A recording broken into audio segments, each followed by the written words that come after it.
busy being, running the The thing county. is, that's what I'm going to address. Right? Some people who have no patience for the tedious, putting in a comma here, semicolon there, but they have creativities that if there's given assistance that can implement their ideas, they will do it. But just because, I mean, there are a lot of mundane things that currently the something akin to putting a comma here and exclamation mark there. All these things that you need to acquire that to accomplish your goal. That's preventing you from doing the real meat of a job. Just like I can.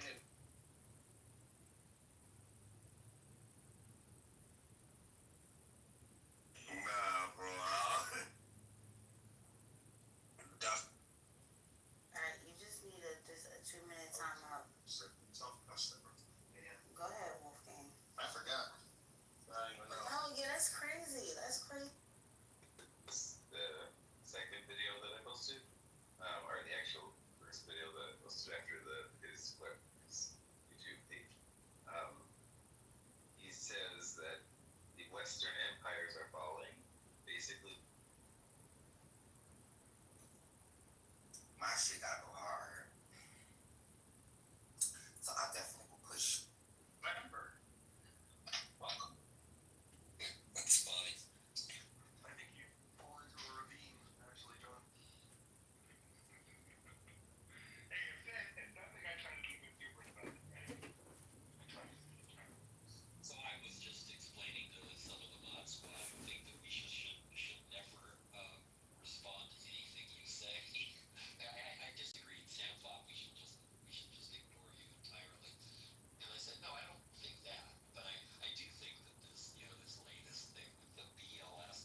Diesel. Mechanics makes predictions that are incompatible with local reality. And so you're free to say, well, the data may show that there is local reality. You're right. The data may show that. And it would show that by showing that quantum mechanics is wrong. Not just incomplete, wrong. So Benjamin, look, yeah. well, put me in your queue after you're done. Okay. I'll just say one thing. John is right. Einstein was being, I don't think, weaselly would have been the word. No, not at all. He wasn't, because he didn't know about Bell. I believe that every is that that's the impression I get, I should say. You know how I see it? I tried to tell Nathan this earlier. I said, there's certain arguments that are debatable, and if you argue with the right way, nobody and that argument that you probably see glimpses of it in certain writers like Malone story. And when he argued it was so well that the government had to burn the books. And I just feel like she had seen that argument argued and said, dang, he's trying to get you. Your wavelength, because in the past, like, I've had people like tell me certain things or suggest certain things to me because it's something that they would want to do. It wasn't something that was truly aligned with me personally. So I definitely like agree with what you just said, Ian.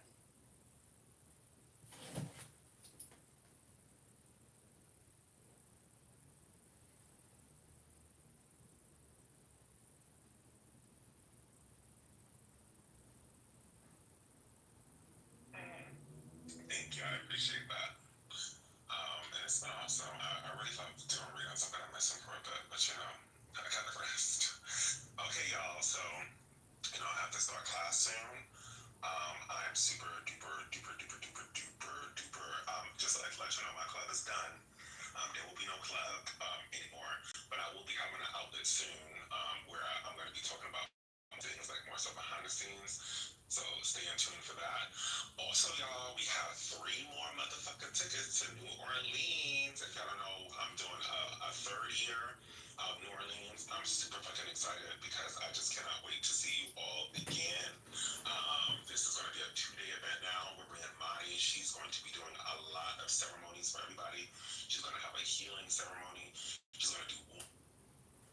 Where what Cindy was pointing out, the staffers or advisors or the people that are sort of telling the on here. Long-term reputation.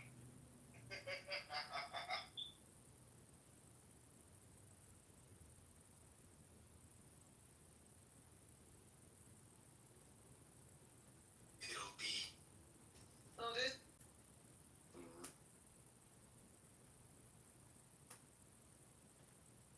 And you'll be set to go.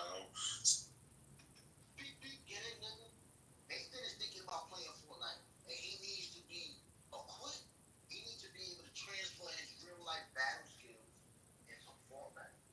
He's about to be our secret weapon.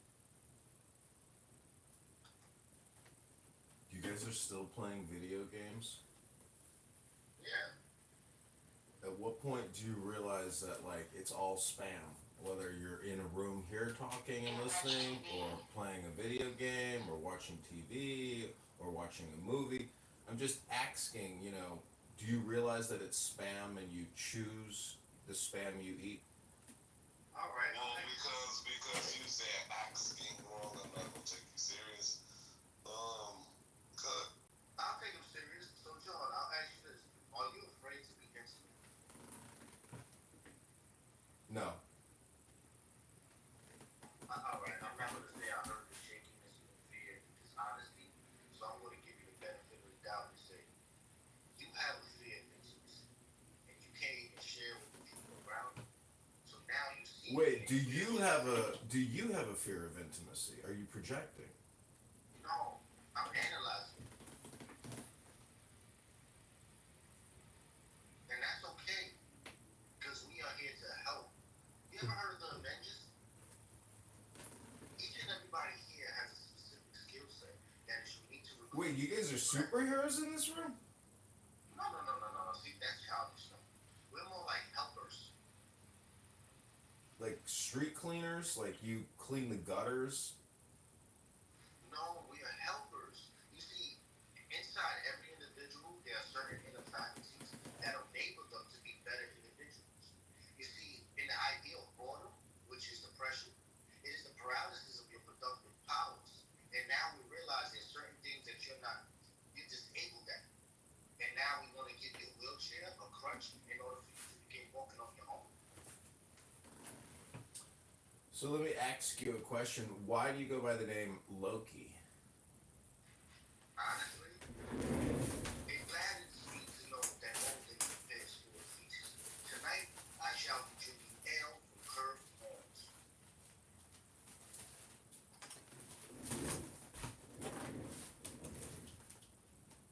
So you're like a black you're a black Viking helper. I got it. Okay.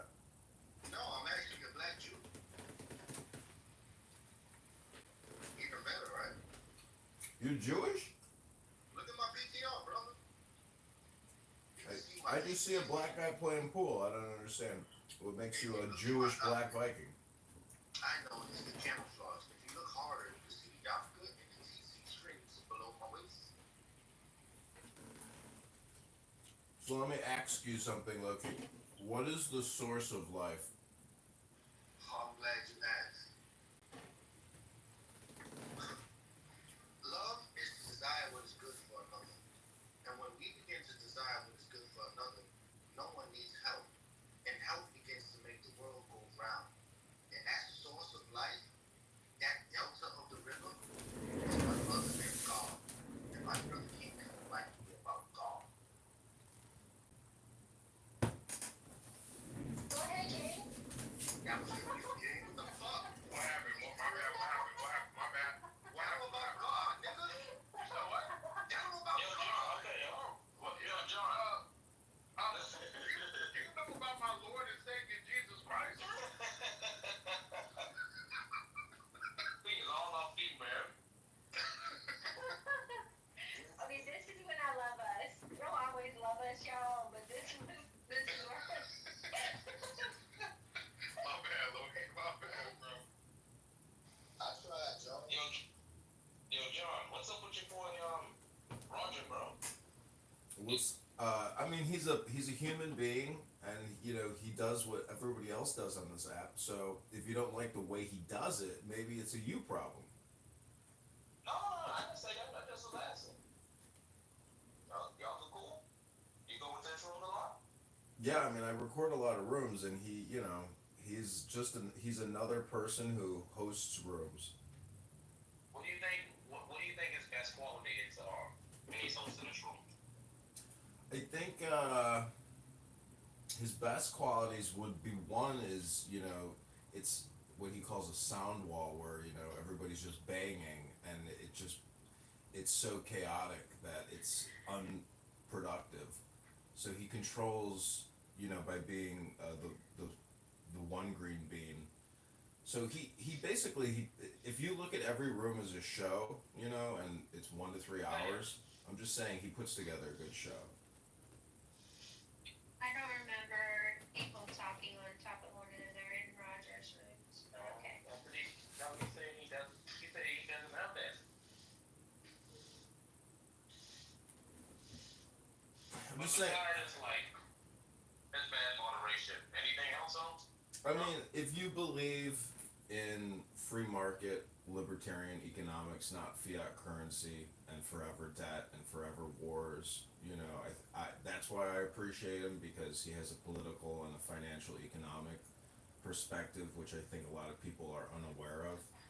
And so, in a way, he provides education, but again, this is mostly entertainment. It's not really education. What about now? I heard like he had to change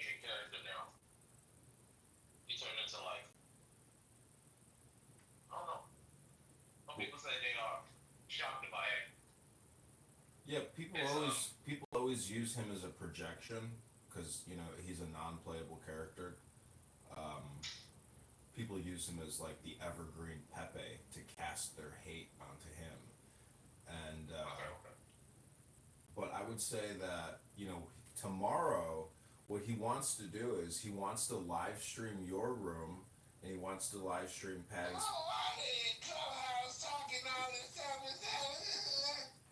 So what I'm saying is Finally acts normal. Look at this. the new show on Monday is we're gonna live stream Chillism and live stream Patty's Politically Correct, and we're gonna pause and do like play-by-play feedback and analysis. Like we're gonna do Mystery Science Theater 3000 on you guys and analyze what you're talking about, and then cause chaos in this room and other rooms because people will be paranoid that they're being used and live streamed and made fun of and roasted.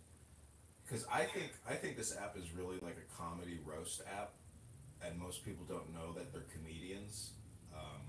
So that's just the. I mean, have you ever got that Oh, is feeling? this John John? Oh, Yeah, yeah. John, John. What's up? What's up, John? It's the first time I actually heard you. Right? What's good, buddy? Hey, You giving us updates on what's gonna happen on Monday? Can you hear the anger in his voice and the bullshit? I don't hear the bullshit, I don't hear the anger. Yeah, it's definitely seething. That's definitely bullshit. You don't think it's a little negative truth in it? When he said that people voice their hate on Evergreen Pepe, like, is it hate or we just don't like the rhetoric that he spews, right? When he says that, oh, it's entertainment, therefore you can't learn anything, does one exclude the other? You can't have both entertainment and education at the same time? What else? He said some other shit. But it's all, he thinks, oh, everybody's a comedian, they just don't know it. Just because you disagree with people, is that why you think people are comedians? Because sometimes, like, what, we think we were trying to be funny, or just pure bullshit. No, he's just devaluing people, and what he said essentially is that basically all of you guys can't be serious, with some of these debates or conversations that you have, and the only value is the entertainment aspect of making people laugh from these ideas. Doesn't have any real world effects. It's basically diluting your real world value as a public servant. And I think that's egregious right there, John. I Well, disagree. let me- These people work hard, do some things in real life. let me try to let me. Let me. Yeah. Calling people comedians is definitely. Yeah, it's a psyop. No, it's not. It's like a psyop. What I'm trying to say is like if this was an educational room, aka a classroom, it would be information exchange, not debates. So what I'm saying But there is is information exchange. not necessarily. No, I get what he's saying. Not necessarily. Yes, it is. Listen, if we want to be like trying to be charitable, what he's simply saying is this is like not like an academic room. This is a room where people, debate, someone spit some ideas. You can learn from someone's information that they provided in a debate, but it's not necessarily the environment where you sit down there and listen and get lectured to learn. Yeah, It's not that. It's also not a butcher shop. It's also not a garden. But you don't think it's a comedy store? You don't think it's a comedy store? Car manufacturing hub. It's also not a fucking Mars Space Center. Like, why are we stating the obvious? 'Cause it's more of a comedy store. Yeah, I think he stated that to make a bigger point. But the thing is this, Monday is gonna be something, bro. I'm trying to get all the rules on what's gonna happen on Monday. Brother John, man, ask you one more thing. This is Brother Loki. What did you ask? All right. We do have philosophical debates and deep, profound debates, and sometimes they take the guise of simplicity, because under simplicity there's a complexity that most people cannot fathom. And I would just ask you, do you believe fishes could get thirsty? Let me ask you a question. What do you think the following statement means? The more you think, the more you speak, the further from the truth you're gonna get. I think that is. Why don't you just answer the question first? A dishonest inner lie. He's asking me if fish get thirsty. Come on, it's a joke. It's called comedy, man. That's a joke. Yes or no question. It's a joke. You want me to dignify this joke with a yes or no? It's a joke. It was a question. It was a question. I'm sure fish get thirsty, yes. There you go. Oh, sure. You know, it's rare. Most people say no because they feel they cannot possibly get thirsty because they feel they only suffocate. So I think you were very honest for saying that. Thank you. Well, it's logical. You know, the organisms need hydrogen and oxygen. So, I mean, of course, they desire and need water in their system. Why couldn't it be at a constant state of equilibrium such that it never needs anything? Because there's never equilibrium in the ocean. There's Why not? all kinds of salt differentials, etc. Why does it have to travel to those areas where there's salt differentials? Let me ask you this. Why What can't is it be why can't it habitate in a particular area where the salt levels okay? are Let's static? not go down that route. Let me ask you a question. Just answer that question. Why can't a species of fish stay in an area where the salt levels are consistent, such that it's at a state of equilibrium, never becoming thirsty? All right, I will defer to the green bean moderators. I'm not going to continue answering any of these Run away like a fish coward, water bro. questions. Let me ask you. Run away like Let a me man. do a quick diagnostic. Say you get in the phone call, Let me say do a somebody quick calls you. diagnostic here. Concrete, answer this question. What is 100 times 1,000? Concrete. What is 100 times 1,000? In million. So 100,000 or 100 times 1,000 is 10 million. Okay, the diagnostic has been answered. What you call 10 million fish? 100 times 1,000. 100,000. Oh, you got me. Anyway, so can you answer my question now? So, since I've answered yours, can you answer mine? You might get big five on your sleeve. You know how they Okay, I want to give a compliment to Loki and Concrete maybe, but Can you just mostly answer my question Loki. now? I Wait. answered your question. Okay, go ahead. Answer my question. State your question in one Why sentence. can it be the case that there's a species of fish that stays in an area where the salt levels are static? Okay, I'll agree with you. Yes, correct, Concrete. All right, would that be the case that a fish does not get thirsty? If there's a constant state of equilibrium between the amount necessary and the amount that was on intake? I'm sorry, I'm gonna have to stop answering these questions, and I'm gonna go back to listening. All right, thank you.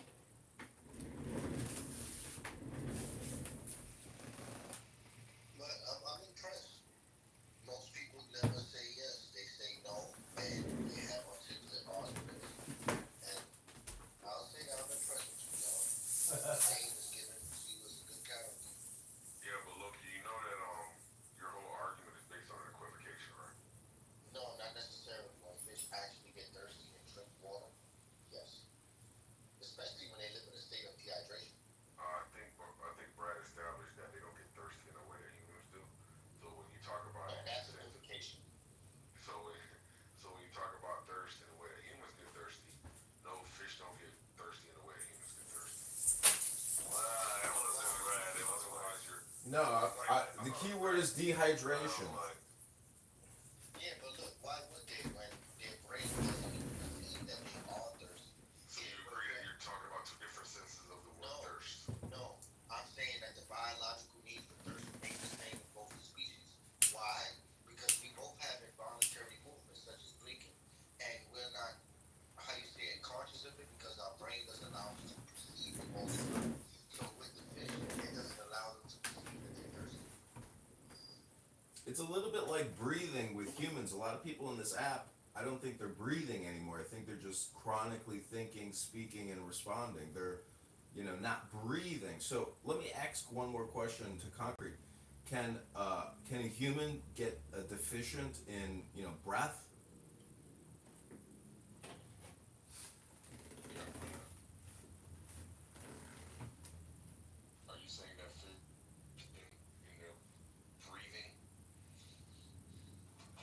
I mean, you got the respiration cycle, you got the hydration cycle. But let me ask a more important question. Are you called concrete because you're thick as concrete? I mean, is it? Doesn't your name imply that you're stupid? Doesn't your name imply that you're stupid? Look how irate you get. Go smoke some weed and feel better. He's John. He's actually a mason of the highest order, meaning he can lay a foundation brick by brick, fundamentally, architecture, all of the spiritual realm of the philosophical ideas. And I think you too, my brother, you do the same.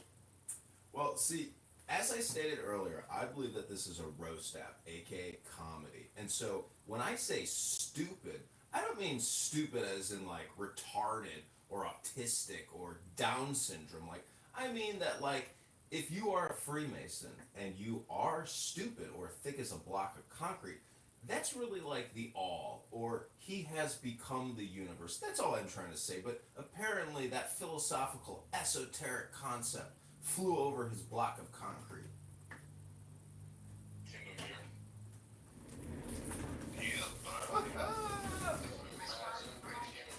Somebody. All right. Can you imagine? Can you imagine somebody you don't interact with on a regular basis is fucking invested in you? What does that mean to you? Somebody that you don't interact with on a regular basis is so invested in you. Well, that means they're a fucking creep. Maybe they should find something better to do. Well, if you call me a creep, maybe you're projecting that you're a creep. Maybe they lack opportunity to express themselves in a meaningful way, and this is their only outlet, and it's a frustrating existence when you see other people doing what they want to be doing. But welcome, John. Just try to be normal. I know it's hard. Yeah, you see how he kind of try to make a correlate, like, hey, because I recognize a person with negative traits, that I must be able to recognize said trait because I too have that trait. And we're supposed to be the dumbasses here, like, all right. Isn't really believe, probably I take it to be the result of mediocre work, where you've got to you're down 50 points in your head and you know it. But if you could tell somebody that they're down 100 points, then you obviously can feel better about yourself because you know you're down 50 points. He knows he's down. He's not winning. And so everybody else that he might perceive to be a threat or to be actually winning, he wants to diminish them. Remember when you said that? That he wants to diminish Well, them? let me just ask the question again. That's because of his Dr. own- Concrete, what do you think? And look what happened. I couldn't even get the update. Ask him again. See if he'll engage. He wants engagement. We're talking about, hey, what's gonna happen is me and Roger are gonna record a room and play it. And then we're gonna go inside, politically correct and chillism, and we're gonna ask questions and tell everyone that, hey, we're streaming and everything like that. I wanna know more. Some have streaming. Yeah, we're gonna act as the aggregator or the algorithm, and we're gonna cause anarchy and chaos tomorrow using your room and politically correct. You want to form an alliance? Well, because of Anonymous, we don't actually need alliances, but yes, I would form an alliance. But, I am interested in monetizing on YouTube, so if you want to open up a YouTube account and join, the rebellion or the alliance, I'm more than happy to include you in this network. We could write a proper verbal agreement with Toxic. He's our Secretary of State and such. Yeah, go ahead. All right, tell him, and you will make it sincere, official, and we'll stamp it.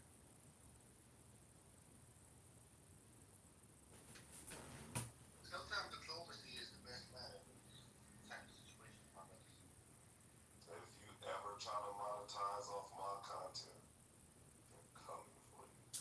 It's not just me. Look, none of those anons in the I'm audience are telling me. you directly. I don't give a fuck about anything else. Just letting you know. Okay, got it. It's been noted.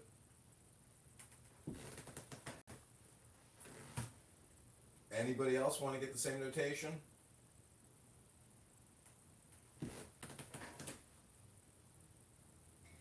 Just please make sure you communicate to your boyfriend about the question You that know, you don't want to help him actualize his vision? Absolutely not. He has a diabolical nature, and he only means to utilize this in a negative way, which I do not support. So, Naturally, John, you want to use it? No. See, that's him projecting, and I don't respect that. I don't appreciate that. I'm going off of what you said before. I'm going off of what you said before. So that was your Just a introduction third to of why you course record. poll about me, and I count polls about people as harassment. And if I'm going to be harassed, I should have a mod badge while I do it, while I'm being harassed. So either get my name out the polls Yeah, there you or badge me up, bros. Give my love a mod badge. My love.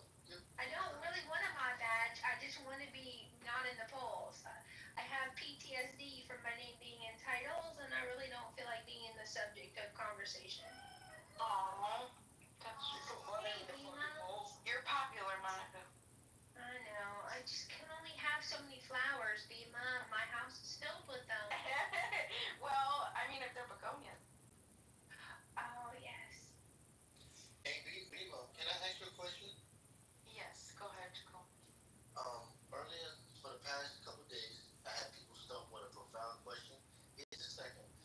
Can a man or a woman live without regrets? Yeah, I do believe so.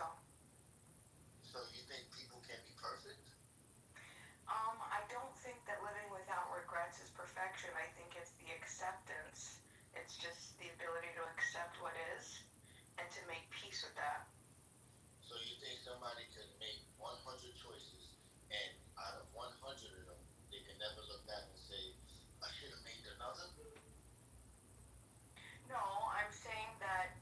Oh, are you saying like built in, like they no longer have regret? No, I think regret will always be something that is a conscious thing that we like look and reflect on. But I'm saying like it's a conscious choice to whether or not you want to let that hurt your future and your now. You know, the past is gone forever.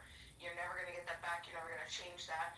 The future isn't here. The only thing that you have is literally like right now. That's it. So what's the point of lamenting on things that you can't change?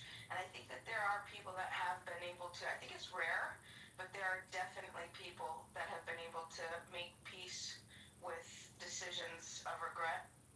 Why do you have such a pessimistic view of life? You don't think you could be perfect?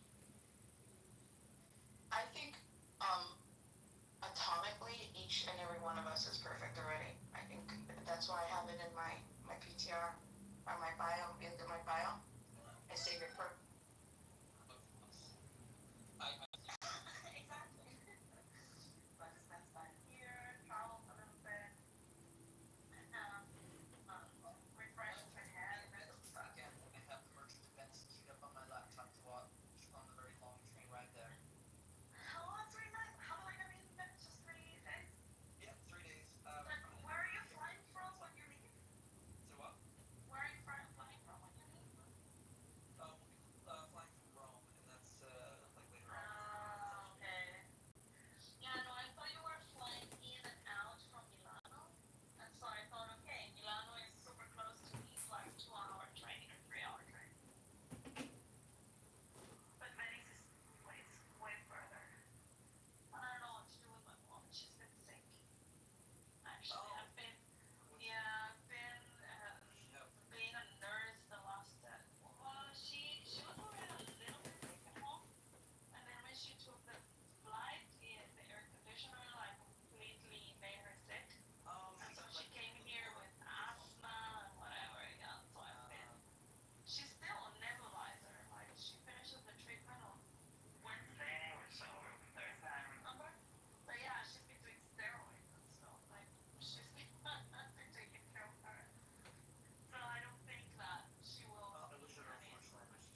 So, Mixed, I wanted to ask you a question.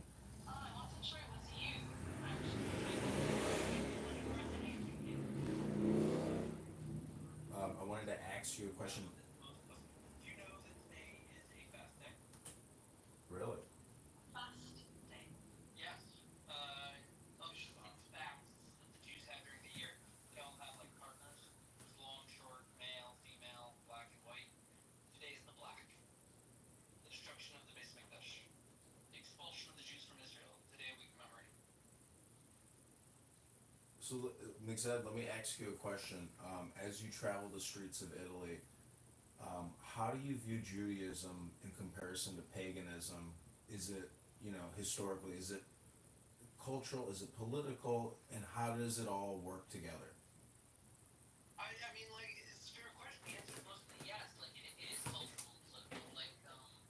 Like for example, I was at this old castle, um, which was made by the Anjou and the Aragonese, as part of like the conquest of Sicily and the kingdom of Napoli, uh, which had to do with some like Muslim invasions and inviting in different people to protect them. First the Normans, then the Anjou, eventually the Aragonese with the blessing of the Pope. And like, there's a church here, right? The castle's been like redone a few times. Um, and on the church, it's like right nearby where we're staying. There's these like very big, heavy, like I think made of brass doors that have like statues of Peter and Paul. Right? It has Petrus and Paulus. Yeah, it has listed there. They also have on a different door. It looks like they have depictions of the conquest of Jerusalem. Maybe I'm not sure exactly, but Peter and Paul very clearly they're marked in name. And I also went to Rome and I saw their statue depictions of deities frolicking in the fountains. With there was actually really beautiful at I think Piazza Navona. There's like this like god who's standing up above the water and he's like chilling by a bat, and there's a lion between his legs that's just trying to like lick the water. It's really like beautiful animated kind of shot. And it strikes me the place of religion. It's a question of what you're using religion for. Is it a symbol?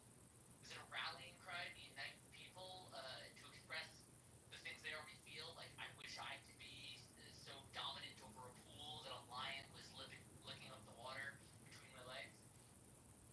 Or is it supposed to be like insightful and meaningful? And like, you see how Italy has gone through different modes of both agreeing with and arguing with both sides of that question. The, the right, because Michelangelo and all of those guys that were trying to revive the statues, that was much later. And you got the Pantheon there also. Italy is an excellent case study in the Jewish thoughts on idolatry and paganism, and the non-Jewish reckoning with it upon discovery of Jewish teachings. And like they still want the statues, right? They I see it mostly the way that the Christians relate to Judaism, as they found another paganistic source. This is just a different source of stories, and we can paganize the whole thing. But I think also that the Jewish message is a bit persuasive and transformative. I think that their thoughts evolve and change as they study the story, agree with it, fight it, come back to it. And I think that's all here. That's really interesting. And are your kids taking in all of this? Like, what are the ages again? You were like 7, 8, right?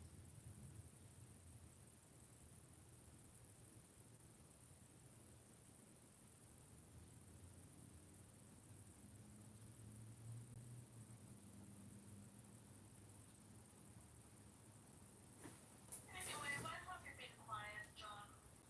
Well, they deleted my other account, so maybe it feels like Why? a different experience for you or something with this new account. Because I asked this atheist, what a Homo sapien is, and he got so emotionally upset that he reported me, and he's like, "You're that motherfucker who has all those accounts, you motherfucker." And I think his name is Mark. I don't know if you know that guy, Mark, I think his name is. He's got a different name on here now, but yeah, thanks, Big Zed, for that answer. I thought that was really interesting. Um, You look very handsome in that photo you have on. oh, thanks. I think it's the hat that gets women so excited when they see it. You got a very handsome face there. And the shirt and everything. That's very good photo. Actually, a complete clone of Anton LaVey.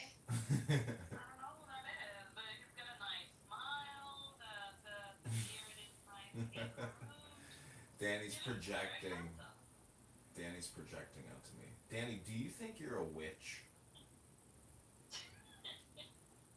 Why? Yeah. Who do you think's more handsome, Luges, Tickles, or John? Well, they're both different types of handsome. Now, don't forget, underneath that Trump hat is a bald head. So take that. If you love I know hair, I am forgetting. I mean, Lou has definitely better hair. Also, his eyes are nice. who do you think would be a better husband? My friend the trash bag, a trash bag, or John?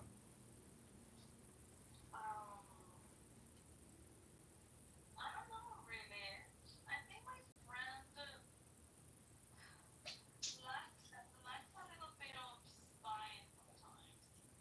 At least for me, I need someone with more character. So let me ask you one final question.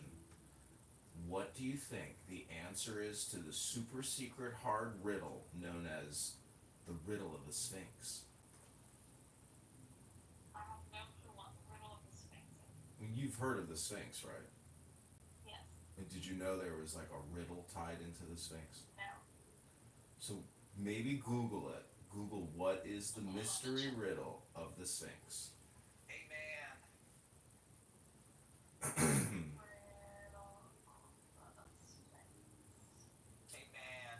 So I wanted to also say that tomorrow we're doing something different here on Clown House. We are live streaming all of the rooms in Chillism, Politically Correct, a couple others, and we're gonna do live feedback. We're gonna do like a sample, and then everybody gets to give their opinion on what they just listened. Then we go to another room where we hit, resume. So it's gonna be in the muff with Roger Mayhem hosting and John Kitover producing, and we. Yeah, I heard that now I heard that exactly. Now he works for him. Lisa, Not also, with by him, the way, for I him. can't believe I spent the past 4 years complaining to you about my ineffectual behavior in my toxic relationship, and now you think of me for a spineless partner.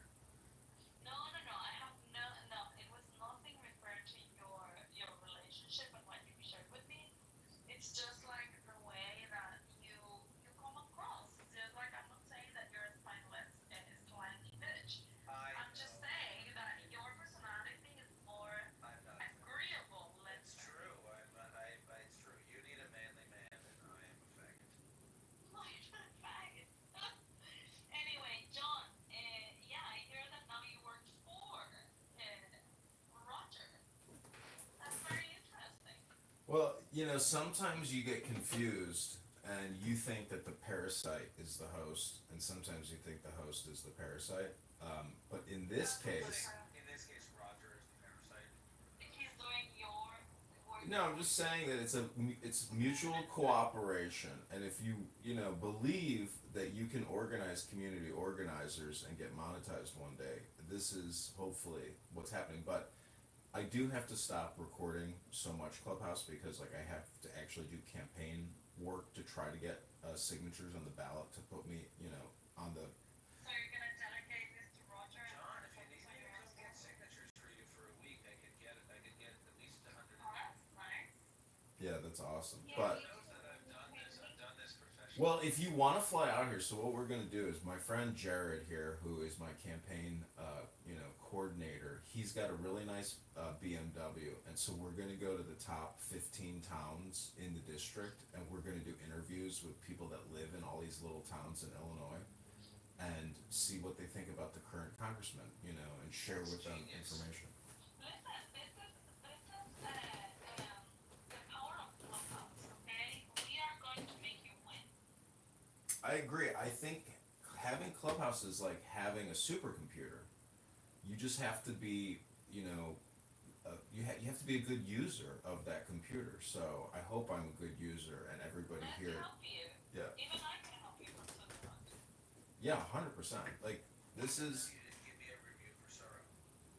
this is a spam operation in a way. So I need as many brains out there spamming to, you know, help educate people and stop getting people from asking We can questions. create videos and start using Bima wants to be a part of the campaign. See, I think the whole thing, you know, can essentially, I hate to say that Robert Taylor, aka the Bitcoin laundromat guy, um, you know, he has this theory of praxeology. Now, I don't want to spend too much time on this, but if you look at the Mises Institute publishes the theory of human action, and I couldn't stop laughing when I read that. what do you mean you couldn't stop laughing? Because Robert Taylor, in a way, is right, but he's also really stupid. He can't explain the theory of human action because it's so complicated, and there's so much in it that to think that you can come on a social audio chat app and exchange, you know, terabytes of information, you just can't.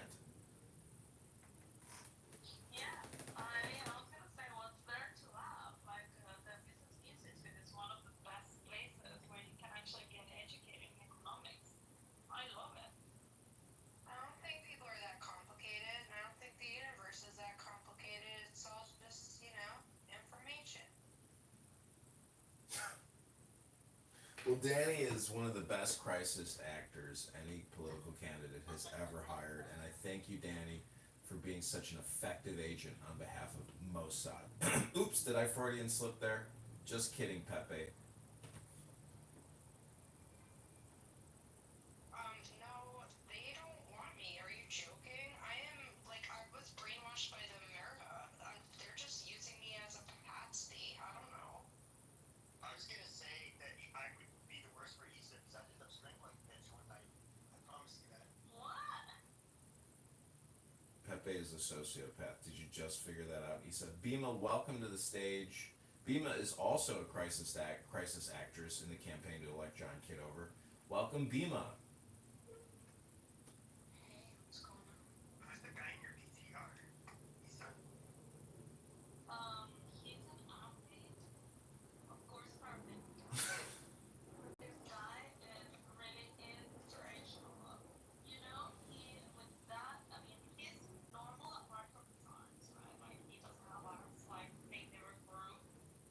And he plays tennis. He rides He plays horses. tennis. He swims. Yeah, he swims. His Olympic event? Does He he give a shot put?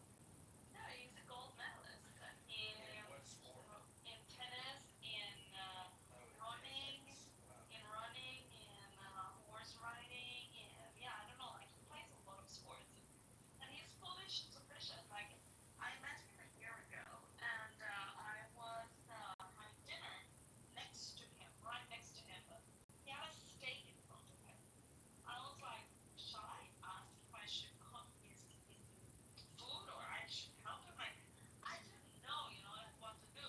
I was like, no, it's not that would be rude. Just like let him ask for help. Sweet, does that mean his penis is technically his real arm? Probably. But the thing is that he ate exactly as any other person. Of course, he had to lean in a little bit more, on the plate. But he ate with a fork and a knife, and he cooked his steak. He did everything neatly. The only thing he asked me to do is to please put his glass of wine a little bit closer, of course, because for the was not gonna be able to reach it. But that's it. Everything else, like he put on his, well, he doesn't use a jacket, right, because of the sleeves, but he uses a vest. He put on his vest. He took off his vest, like put it in a chair. He's fully independent and self. If you Whatever. were to see him in like a water tank swimming, you know, do you think it would look weird? Like he definitely would look weird. I mean, his legs are normal. Everything is normal. He's married. He's got 4 children. Oh my He's gosh. super smart. He's amazing. He's like 175, which is like what, 5 what's that syndrome called? Is it called pterodactylism or something? That would fucking suck. Pterodactyl. Like like he would be able to jerk off, dude. That fucking sucks. Well, listen, he can clean his ass when he goes to the toilet. So what makes you think that he cannot jerk off? Yeah, Pepe. He has 4 children. Okay, this how is this guy with no arms more successful, than losers on a social audio chit chat app who talk about FBI crime statistics all day That's long? what I was telling the Bitcoin guys that meeting this guy and spending time with him and actually learning about his life made me feel disabled. Because I was putting all of my limbs, and the brain and whatever I have done, and I have not done everything this guy has done. Yeah. It's amazing. You see, Isa, myself, and John, we could all die in a bus accident, and everybody's lives would go on the same. Nobody would miss us. No children would starve because we don't have children. The love of our life would doesn't exist. We'd None never of us. funeral. I was trying to like refute what Pepe just said, and then the more I thought about it, I was like, you know what? I got a lot more work to do. We do. Actually, that might be your thing. Then, like, if you die, nobody will miss you, and that means you cause the least amount of pain on this planet. Amazing. But see, that's why you're stupid, Pepe, and you don't read books. Like, I mean, I was reading Tanya yesterday, and it talks about selflessness and kindness and mercy and being charitable. Like, there's a lot of good things in life that you can do. I mean, you have a very sociopathic and homicidal ideation type of personality. I mean, you talk about murdering hitchhikers and dissolving their bodies in acid baths. Like, why do you come on here and say so much negativity? Well, I don't, maybe that this one time you bought somebody who was hungry a meal and made their day, and you did some nice things for them, but then, you end up dying, and that person feels sad for many more days. And that makes it, it has more of a negative impact than you had a positive impact on his life. So maybe I actually, my outlook on life is the best. I don't know. But I was just realizing that the title of the room, and then we can go back to the thing, that the title of the room is very important, John. John for all and all for Kitover. One for all and all for Kitover. Come on over for Kitover.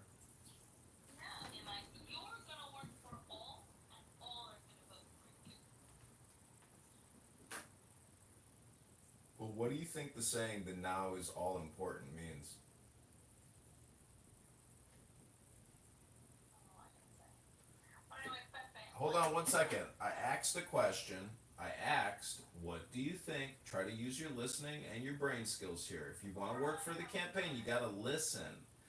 What do you think the now is all important means? Now is all important. Yeah, what does that mean? That is the only thing that we have. Nothing else matters. The past doesn't exist, the future doesn't exist, the now is like all we have. That's all that So exists. you're saying that. I think it all exists. Everything exists. Everything exists in the now. So you're saying that the compression is all that we have. Yeah, it's the future and past compressed into now. Right? Is it the event horizon? Danny's so funny. What does it mean, John? No, I think Danny, in a way, like the comedy aspect, I think is, the silver lining. So, all I'm saying is, the now is all important, and I mean, it's 1:28 here in the afternoon. Everyone here, has things to do, but here you are, communicating. But there's an expiration happening in the background in a way. Maybe that's conceptual, but I say one for all for Kitover, and come on over for Kitover. Go to johnforcongress.com. Hey, El Normo. El Normo. El Normo. If I were in Chicago, I would vote for you. Now, just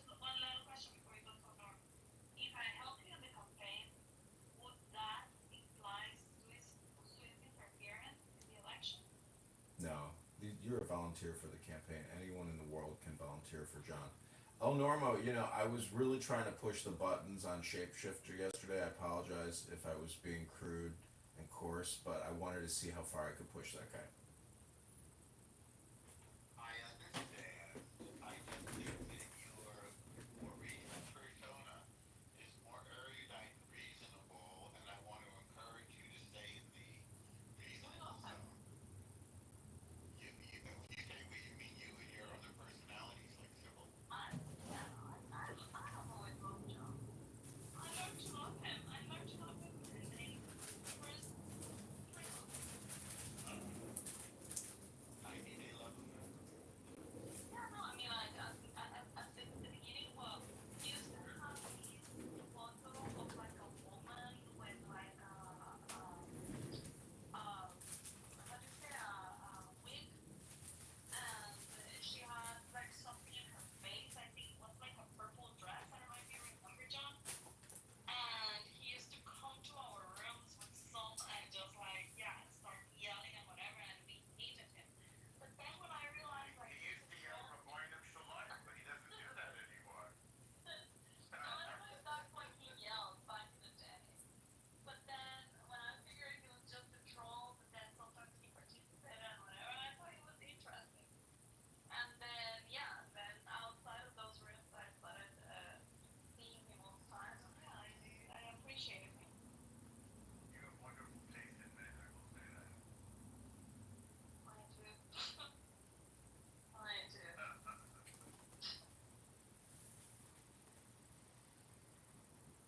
Anyway, I don't know. ready to go back to Pepe? I gotta say, like, I went out last night and there's so many beautiful college girls in town. And, at 42, having, like, tasted and witnessed just about everything under the sun, to me, the two most beautiful things in life are women and wisdom. And you gotta seek them both out. And to me, they're the best things in reality. You have a green light. You end up throwing her down a light shaft, 15 miles down the road. Pepe, I'm sure that sounded better in your head than it sounded in the room. Yeah. No, this is you weren't here when what Edmund had to say to me earlier.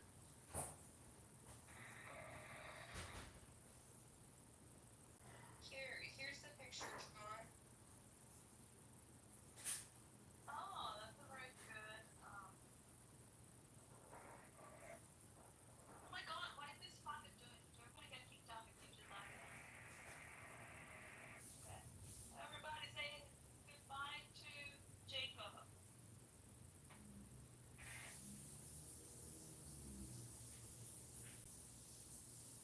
Yeah, I miss that even. And everybody say goodbye to Norm. That.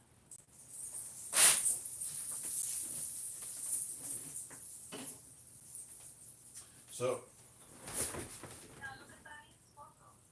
El Normo, I don't know if you heard, but Roger Mayhem are doing a show tomorrow in the Muff from 8 a.m. to 1 p.m. And we are going to do like a Mystery Science Theater 3000 thing where we listen to Chillism, we listen to Patty's Politically Correct, and then we do a break and a pause and do live feedback and analysis on what they're talking about. Honestly, that's gonna be a waste.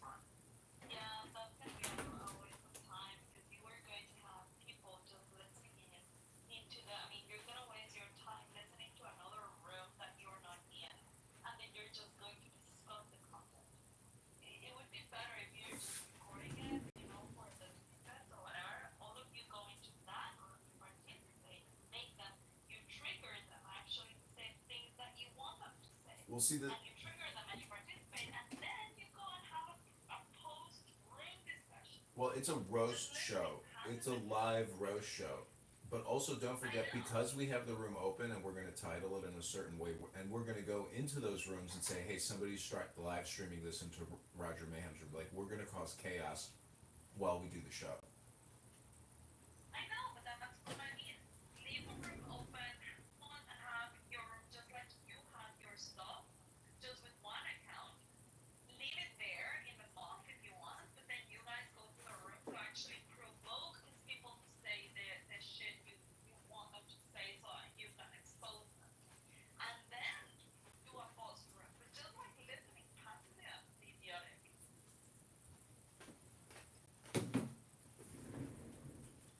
that's the point. It's not going to be idiotic, and it's not passive. It's critical, analysis and critique of basically people wasting their time talking about nothing. In the same way, that we're doing that right now. Is there an anonymous in the room?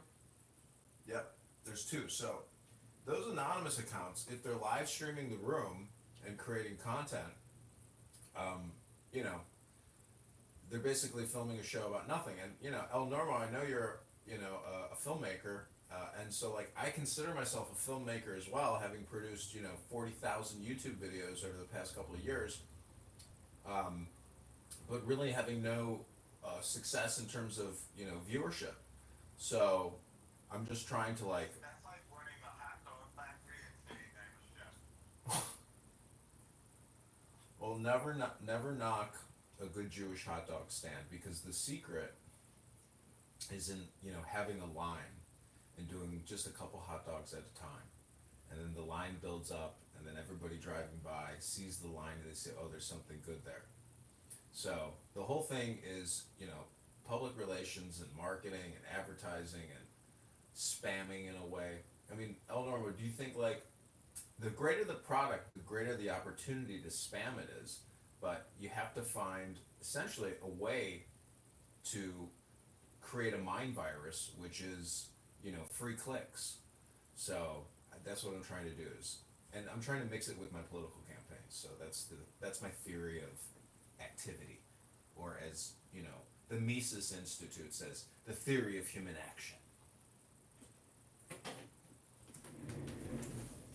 Wait, somebody I know was telling me about the Mises Institute. Is that I feel like I know about this. It's Mises. He's like an intellectual who came over from Europe, and it's basically about how government destroys economic growth and opportunity and eats out the substance of their people.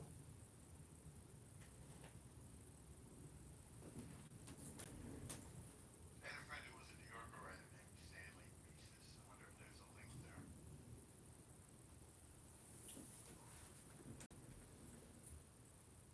Wow, I have smashed Gaza. People. It is. How do you view this news cycle with regards to the war? I mean, I heard somebody say you can't just go save the hostages because they'll kill them, in the attempt. So, what's like the optimal game theory if this was a chess game? How do you eventually get a checkmate here? You know, there's a great Nobel Prize winning game theorist.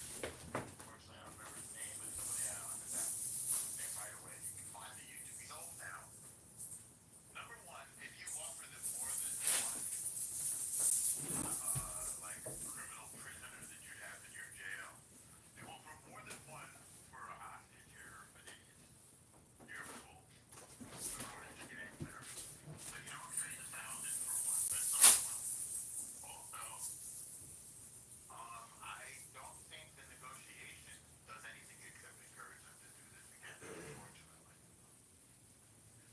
So, I think the only option is to smash the hell out of them. That's all I can think. And just make it so that they understand that anybody who does something like this will never again be able to allow themselves to be seen on top of the surface of the earth. And by the way, Qatar should be pressuring those Hamas weirdos in Doha as well. Because everybody wants this thing over. And Qatar should say, okay, you don't make a deal right now.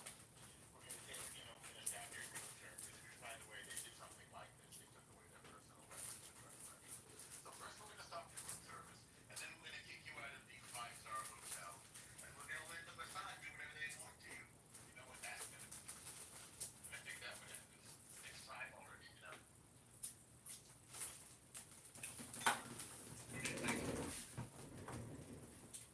Yeah, isn't it ridiculous that the war could come to an end because people get kicked out of their, luxury suites in Doha? Five-star hotel. Isn't that absurd? I mean, I saw that the daughter of Yasser Arafat is worth like $5 billion. How many did you say? 5 billion, I think I read 4 billion, Yeah, 3 billion. I think it's $1.5 billion. But you know, a billion here, a billion there, sooner or later that adds up to some real money. So I mean, is she going to be magnanimous and give that money back to her people and build 60,000 housing units? Like, what is that? Like, why can't the International Criminal Court seize her assets, and redistribute that back to her people? Because clearly, she didn't earn that money, and so if maybe it's legal because she got it in the estate, but why the hell was he worth that much money? So I don't know why they can't seize that money. Well, if it's in France, I guess the money's in France, right? I mean, I guess it deals with the government in France whether or not they can seize those assets.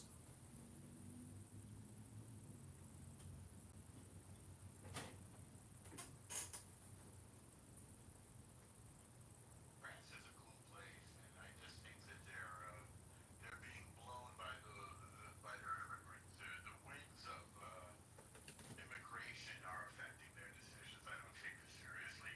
If you look at the headlines from 40 years ago, they're almost identical. You know, the world says to stop arms trade with Israel, and I don't know what else. Israel should get out of Gaza. It was literally the same thing.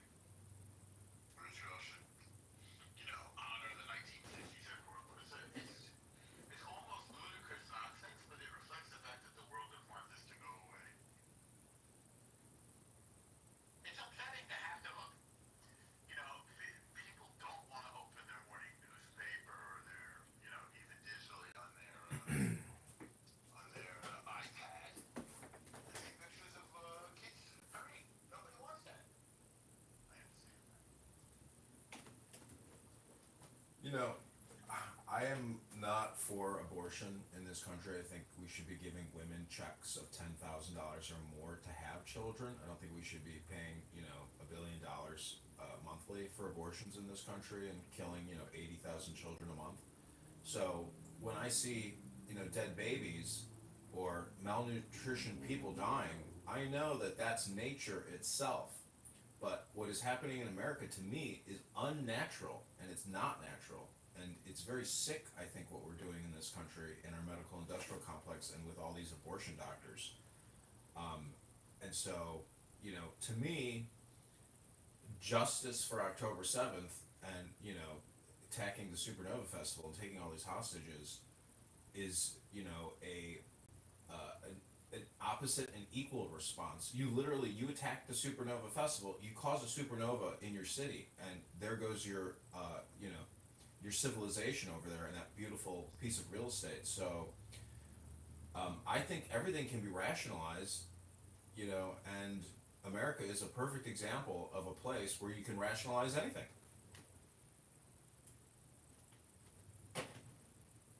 What do you think? I'm saying that America has absolutely no moral ground to stand on whatsoever with regards to just about anything, because we are the purveyor of the world's largest military industrial complex. At $1 trillion a year, we fund our war machine, and we fund through Medicare, Medicaid, and over $2 trillion a year. We're paying for all these abortions. Taxpayers are being taxed to murder 80,000 children a month in Planned Parenthood facilities throughout the country. So I'm just saying that, I want to just describe the situation accurately and say that, if there's any hypocrites around, just realize that, like, as an American, you really have no moral or ethical bedrock or cornerstone at all. We are such a liberal, Democrat, toxic society of hypocrites and death dealers, and shameless politicians who do not demonstrate humility or maybe fake kindness, but it's so all inauthentic because it's all based on murder, in my opinion.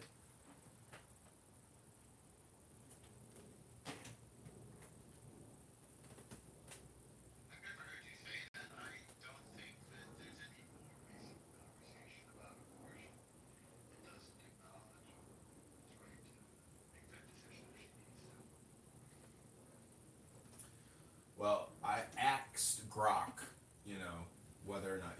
abortion is murder. And according to Grok AI, powered by this giant intellectual supercomputer, has concluded that abortion in America is murder.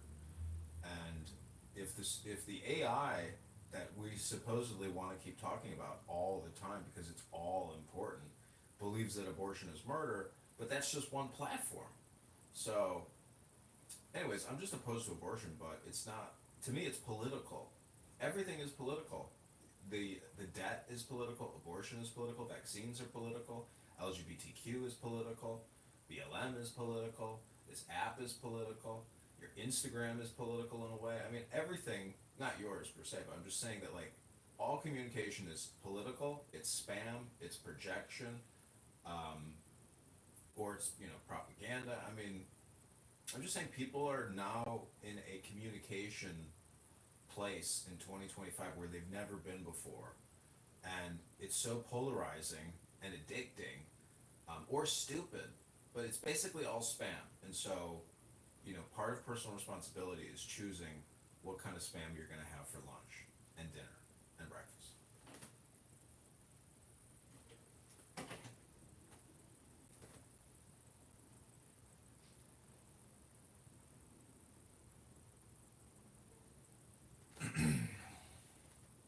Also, I guess with regards to the abortion thing, there's nothing new under the sun. Mankind has been doing infanticide since the very beginning, So there's just nothing new under the sun. And I'm only really talking about it because I'm trying to be political. The Torah says that the soul enters the body with the baby's first breath. But before it's born, the soul is not in the body. Yeah, well, in Hebrew, the word is ruach, which is breath, or life force. You could say it's spirit. And, if I want to be a literalist about first breath, but you still want to exude, rip that baby's body apart, just if that makes you feel better legally, morally, ethically, spiritually, okay, cool. But I think most common sense people in 2025 know that ripping the child's head off in the uterus before it can get that first breath is not a valid excuse to terminate that baby, that organism's life. I mean, it's mystical what you're saying, but if you want to be You'd rather it die afterwards of starvation? no, what I'm saying is Did you say that earlier? Did I catch that? no, I didn't say that. What I'm saying Oh, I is, thought I caught that. Can we get the recording? I forgot. It sounded like you said that. oh, you can go to my YouTube or Instagram if you want to watch the replay. What I'm saying is the mystical approach. See, the material world is more mystical than this subjective, esoteric philosophy world of books in a way. That baby is mystical. The breath is the inhalation, but I'm just saying that baby itself is more mystical, more magical, more beautiful than that breath. Does that make any sense, Al? I think is the consequences are in a world like this. If we were living in a biblical utopia, we would all be with our first loves, and there would be no thought of abortion. But in a world like this, where do you do that? And all you have thousands, tens of hundreds of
just saying that society today is so obsessed with the subject or the subjective as opposed to the object or the objective, meaning that the material world has become profane to all these liberal Democrats. The material world is the true, real spiritual world. It's the real.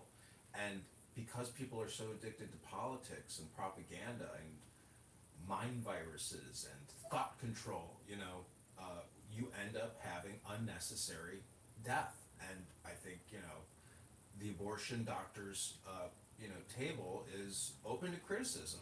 80,000 a month, never ending. Like, we could stop it. We could liberate these women and give them money if they want it. I'm just saying, give them an option. If the government is going to pay the doctors and the health insurance providers, give the women an option for direct payment and subsidy of the pregnancy. Give the money to the people, not to the doctors and the corporations, especially with regards to abortion, and especially because we have plummeting birth rates in this country. Do you think that maybe it's a sacrifice? You could say it, under the cloak of a white cape, anything is capable. I mean, modern day psychiatry and a lot of medicine is just veiled in terms of like medieval practices. It's just an updated version of the same old game that we do to each other commercially. It's very sick. Most people need a good environment, not more medication. They need more exercise and diet and, more security, better housing, cleaner everything, I'm just saying that. It's a pyramid, Yeah, I agree. I mean, Yeah. I don't know if I'd call it child sacrifice, like in some kind of, satanic way, but I would just say that if you've ever met with abortion doctors or seen congressional testimony with a very aggressive female liberal Democrat abortionist, to me she's repulsive. And she's a mass murderer. How do you feel about Kermit Goswell? I don't know.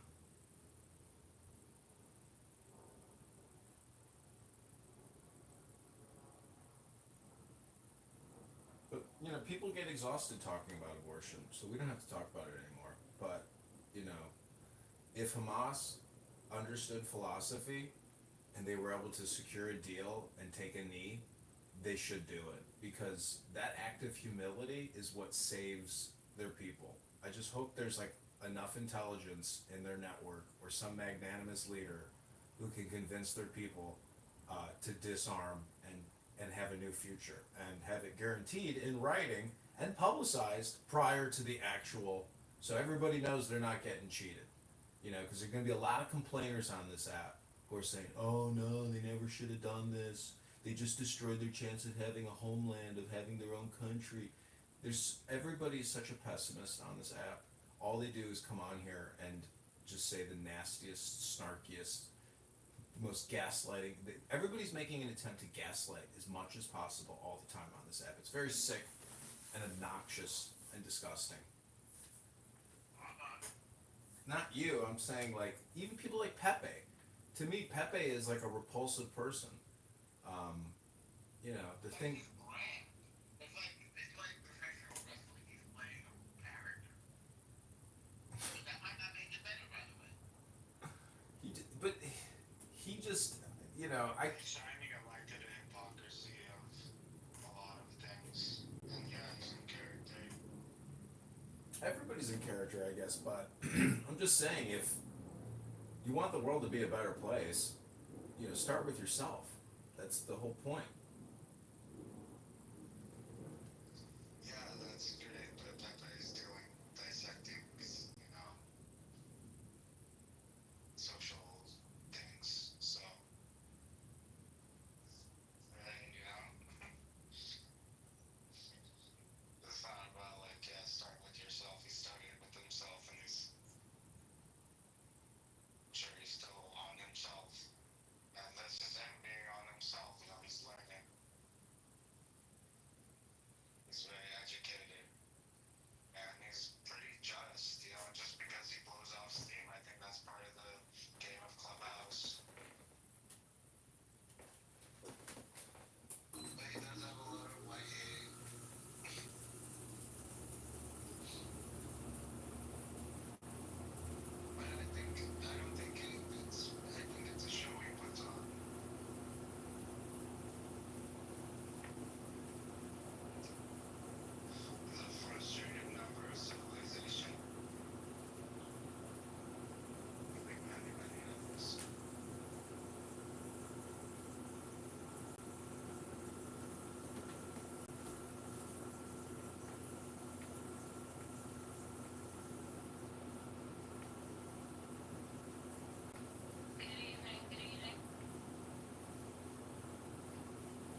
Pepe earlier said, that if I died and Issa died, that no one would notice, no one would care, everything would just continue going.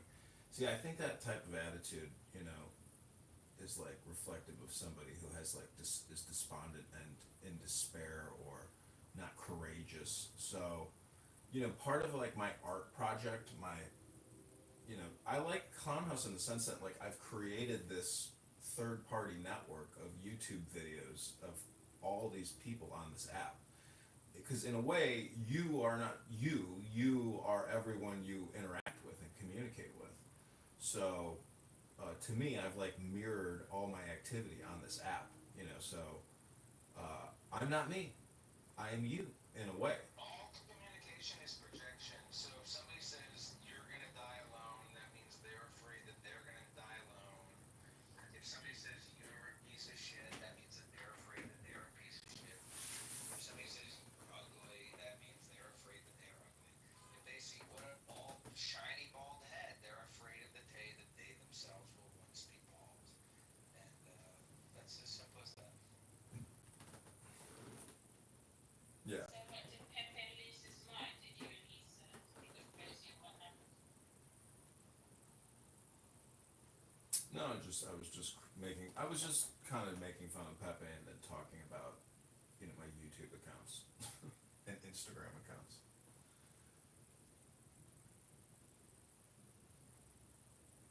But yeah, I'm like, I'm getting very close, I think, to ending my recording project on this app. I'm How long have you been doing it? since 2020, so 5 years. Wow. I'm a little paranoid that I might be caught out on that because obviously I live in the UK and we have no free speech. But whatever, No. somebody will have to go dig it. No one's gonna dig through 60,000 videos. Is it 60,000? I think if you add up all the YouTubes and all the Instagram accounts, it's somewhere close to like, probably 40,000 videos. Yeah, I just used the AI to sort through them and get all the incriminating stuff on the people I don't like on this app. AI is pretty amazing. I've been asking Grok to do a comparative analysis on voting record and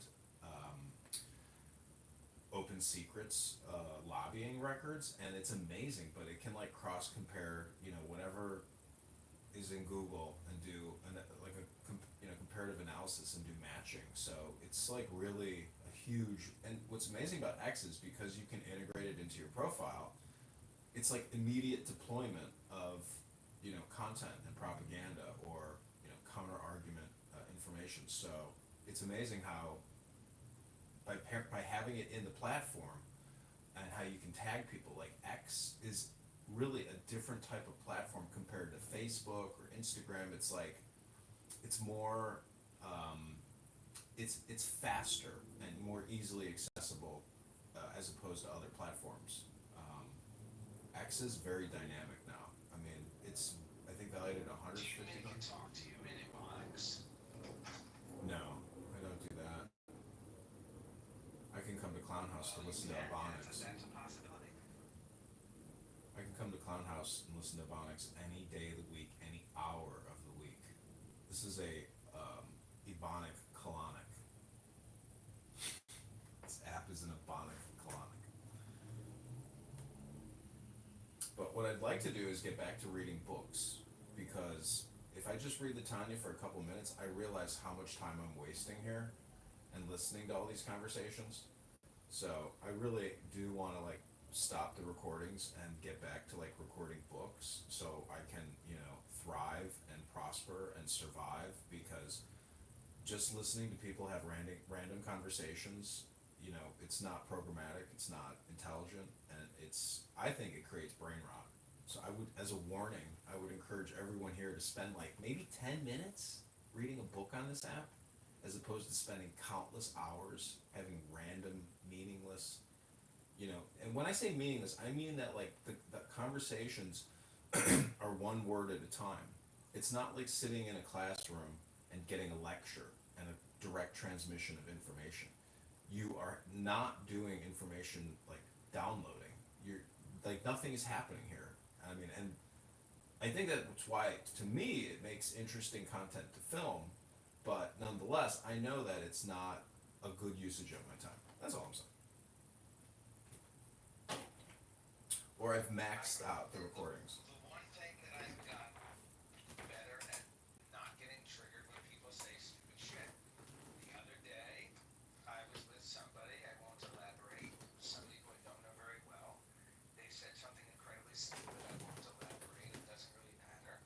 But they said something that was very stupid, and in the past I would have definitely wanted to tell them that was the dumbest shit I've ever heard, and here's why you're a fucking moron. And I didn't say anything. I just said, oh,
cool, but I also just want to call out Julian. That's not true. Hey Julian, I just want to call you out and say you support murder, and you know you may have some cognitive distortion disorder.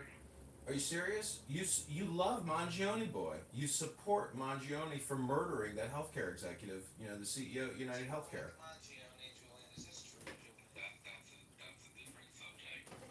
That's very stupid, Julian. If you, I heard somebody the other day say we need the Luigi mindset when it comes to guns. What do you think that means, Dr. Julian? What do you think the Luigi mindset when it comes to guns means? I have no clue. I think we need to have the Luigi mindset when it comes to Puerto Ricans. Yeah, Julian, don't come in here and lecture anybody. You literally support someone that murdered somebody in the streets. So until you can justify your belief with regards to Mangione, everything you say to me is illegitimate. And I don't respect you. I hate to break that to you, young man, but I do not respect you. Can you be a little less sort of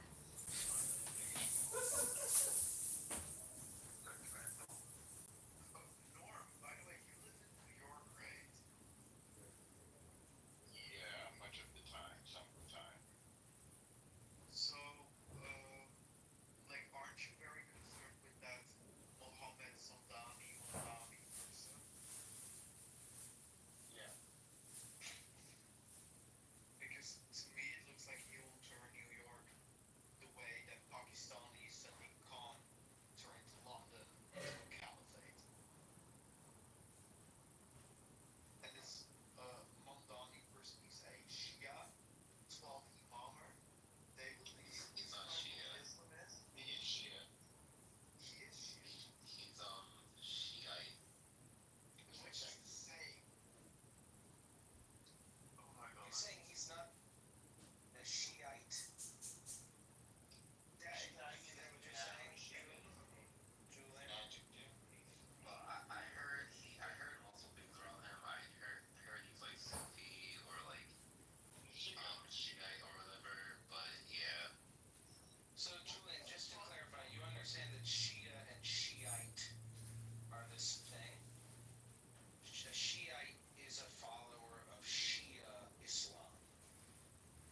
actually embody a certain type of culture. I'm not specifically speaking to the actual food. If that makes sense. Yes, Adam, but I'm from, we serve soul food on, just so you know, soul food was served at the table I was raised on, and my family wasn't overweight. Mine too. Mine too. And my family was definitely not overweight.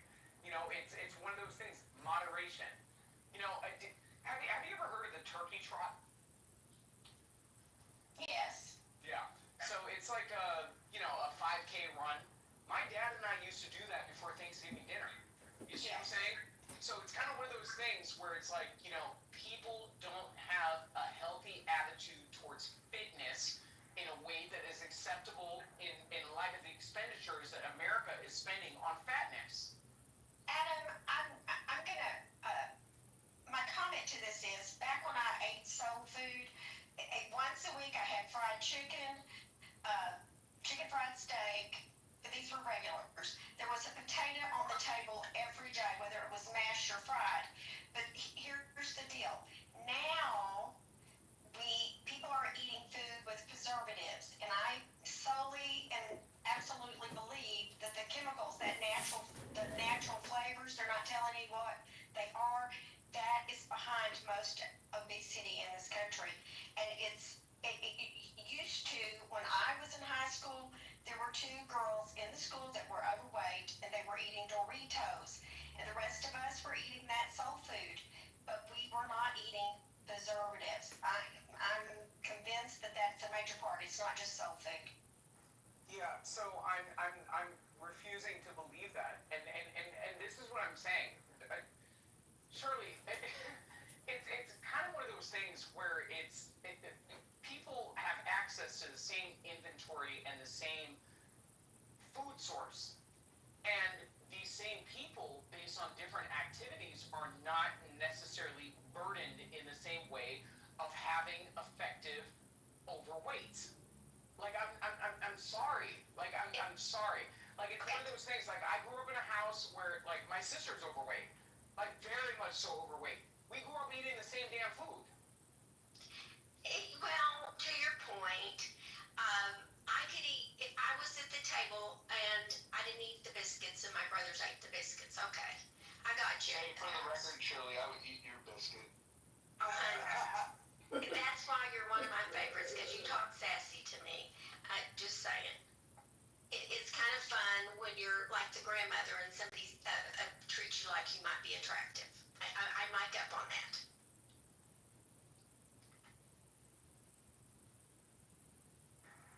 Oh, Miss Shirley, you're gonna have some competition. Monica just entered the room. Listen, my husband's gonna live to be 100, and Mojo needs a wife, but I adore him. Yeah, well, welcome to the room, Monica.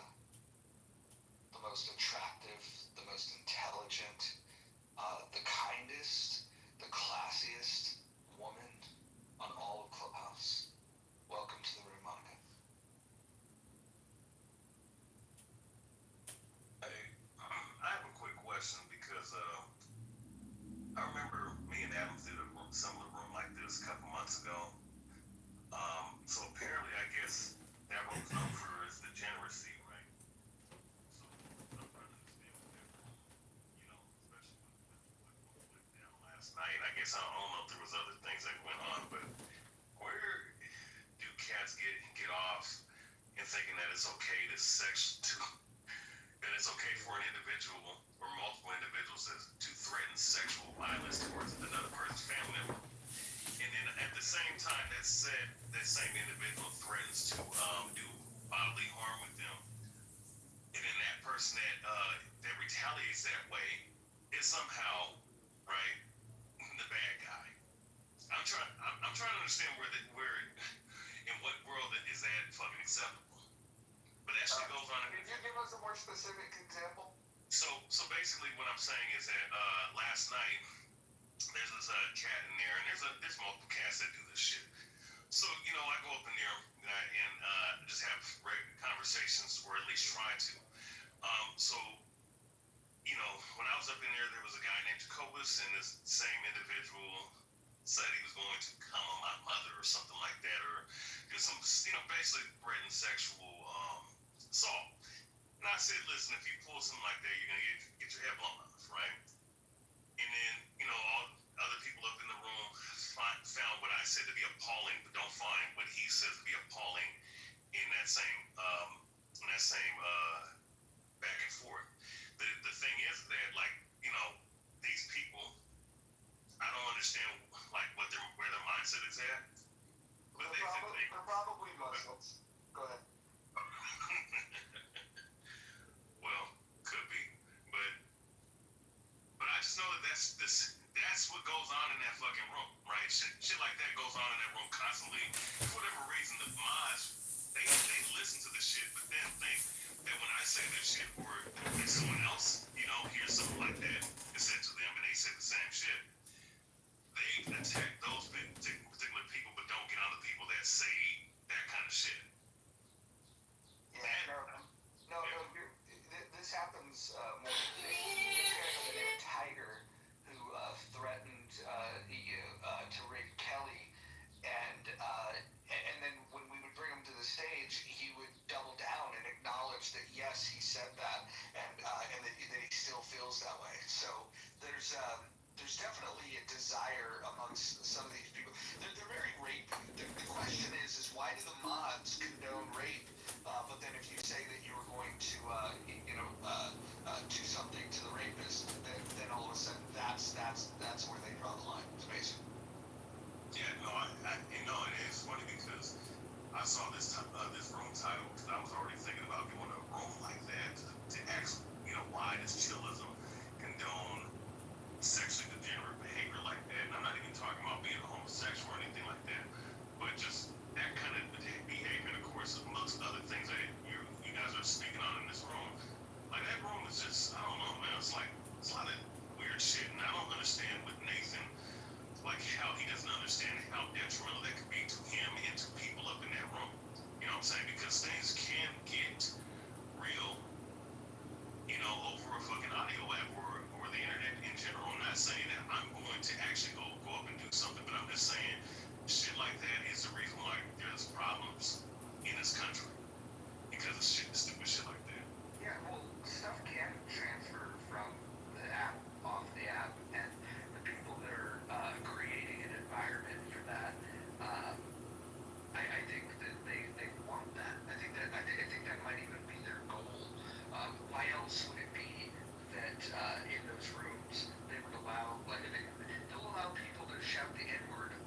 discussion.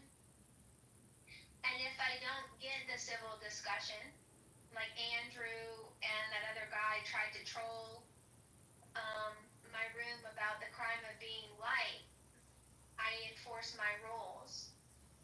And so, it's the room creator, I think, that has control over the quality of the room. Sure. And so in a room where you're critiquing the moderation of another room, do you think it's fair for me to critique people that would allow people on the stage that literally just interrupt people by calling them the N-word? Do you think that the quote unquote defenders of free speech over there are in the right, or do you think that I might have a point that's pretty irresponsible? I don't. The code of conduct in white belts and chillism is we don't allow doxing or credible threats of violence.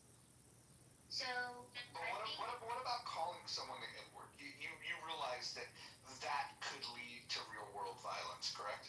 I've been called the N-word in white belts and chillism. But you think that if you had the ability to amend their rules, would you like for example, nobody can say that word in here. If they do, they get removed immediately. And matter of fact, no matter who does it. In fact, even even people that they claim, even people that claim that oh, I've taken this word back. Like we have a zero tolerance policy on people saying it, whether it's in the chat or okay. And so I'm asking you, if you had your preference, would you rather be in a room where that kind of language is not allowed, or where that kind of language is allowed? When I have my rooms that I have control over, I don't allow it. And do you prefer to be in rooms where it's allowed or disallowed? Well, so you remember Lenny Bruce? Didn't we have this discussion before with about Lenny Bruce? I like Lenny Bruce, and I like the fact. You know where I'm going with that? I like the fact that you can push the envelopes of free speech. I think I do it as much as anybody on this app. I think that's fair. That being said, even me, who believes I'm not a free speech absolutist, because I do believe that there's slander and defamation and things that can take place. There's also a concept of fighting words. I would say that especially somebody like myself that grew up in an area that had many black people, I know that saying that word is a fighting word, because where I come from, if people are saying, especially if they're saying it to people they don't know, that's not just going to be a fight, that's going to be an ass whooping.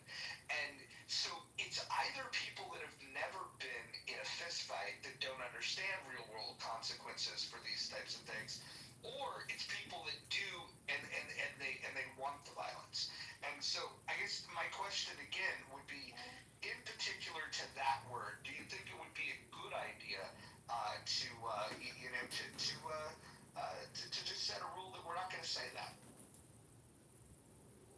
Roger, I'm so puzzled by this conversation, and I'm not being facetious or sarcastic or anything, I promise you.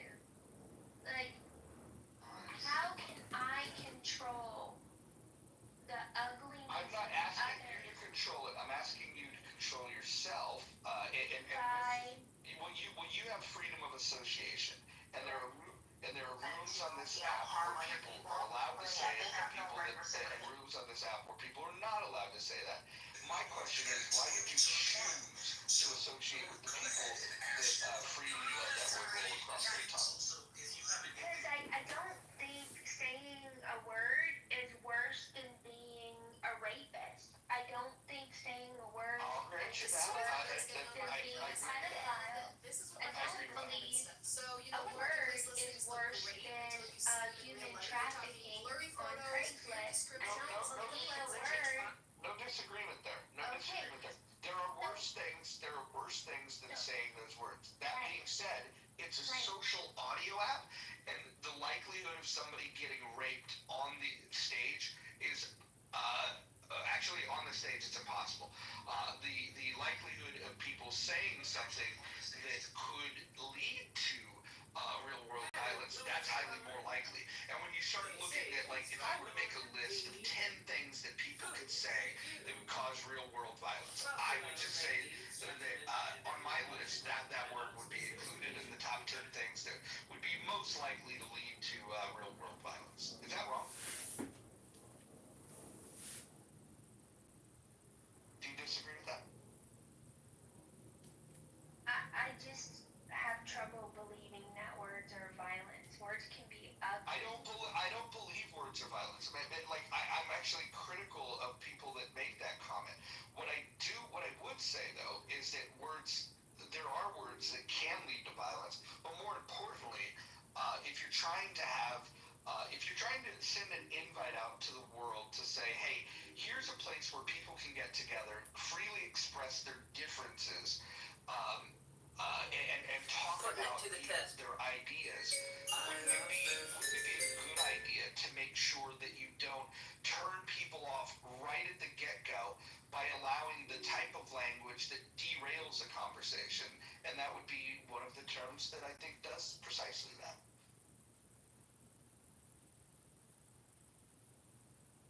Which is why you're clever enough not to have it allowed in your rooms.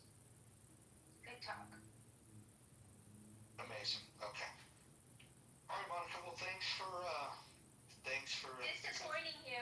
I know. Well, listen. As JB would say, you're standing on your square. So there's that. Disappointed that you did that too. All right. Have a great room. Wait, Monica, let me ask you a question. I mean, Roger's asking you some pretty simple questions that could just be answered with a simple yes or no. Like, okay, never mind.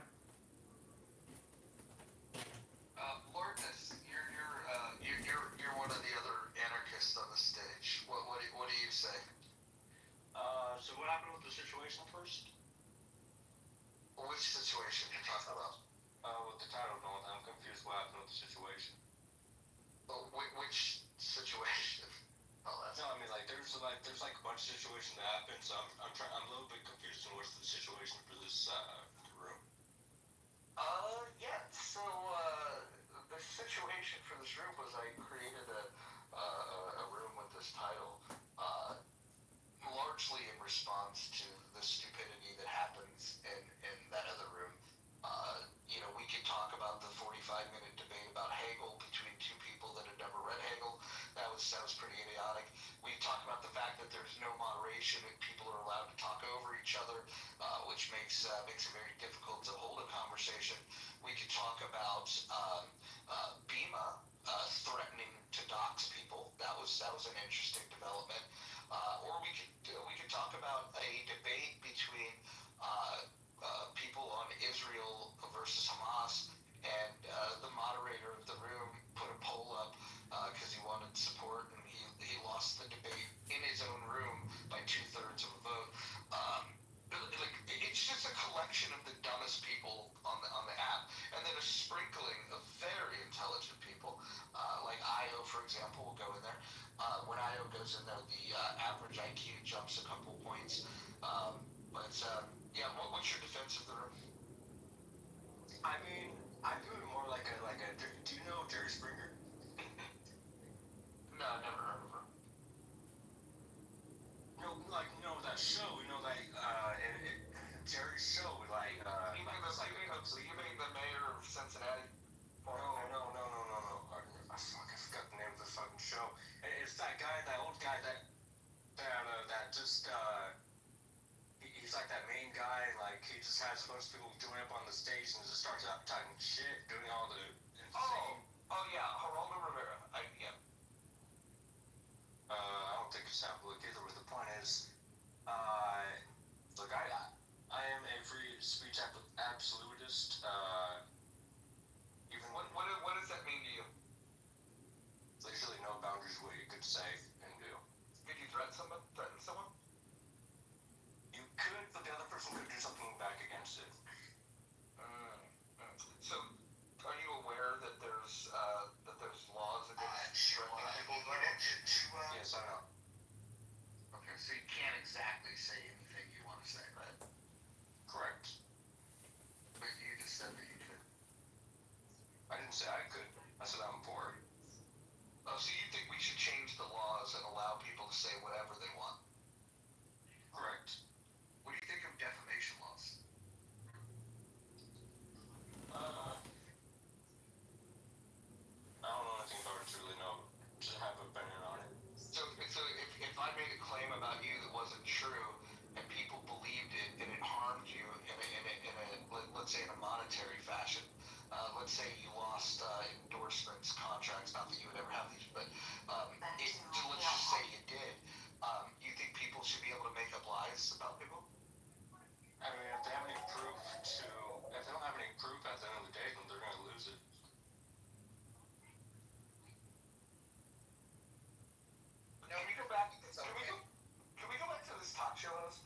Nas, I don't know if you're aware of this, but he's Mojo knows who Jerry Springer is, dude. Can you not pick up on that? I mean, you're expecting me to believe Mojo if I don't know him, so. Lourdes, let me ask you this. Do you spend much time in chillism? Here and there. I'm usually just listening in. Would you call yourself a regular there? Not on the stage. What do you prefer, chillism or this Jerry Springer fellow?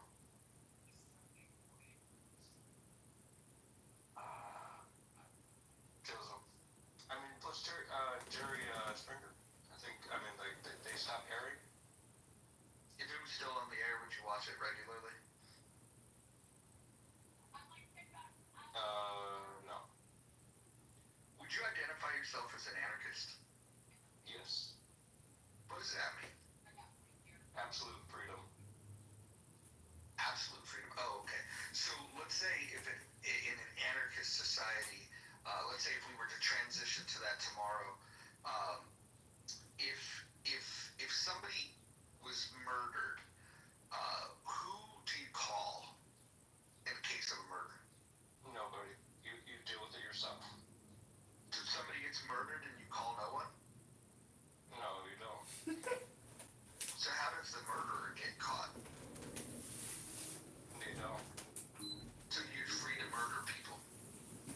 I mean, you're free to do a lot of things. You're free to buy any form of weapons. You're able to create your own form of technology, corporation, control that territory.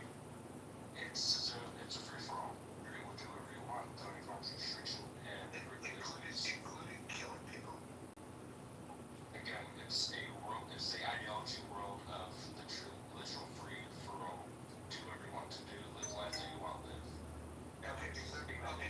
Alright, so hold on. I wanna let's try to make this real. Let's say you have a loved one. I don't wanna say mom, dad, sister, brother, or whatever, but you picture the loved one. And let's say something terrible happened to them and they were assaulted.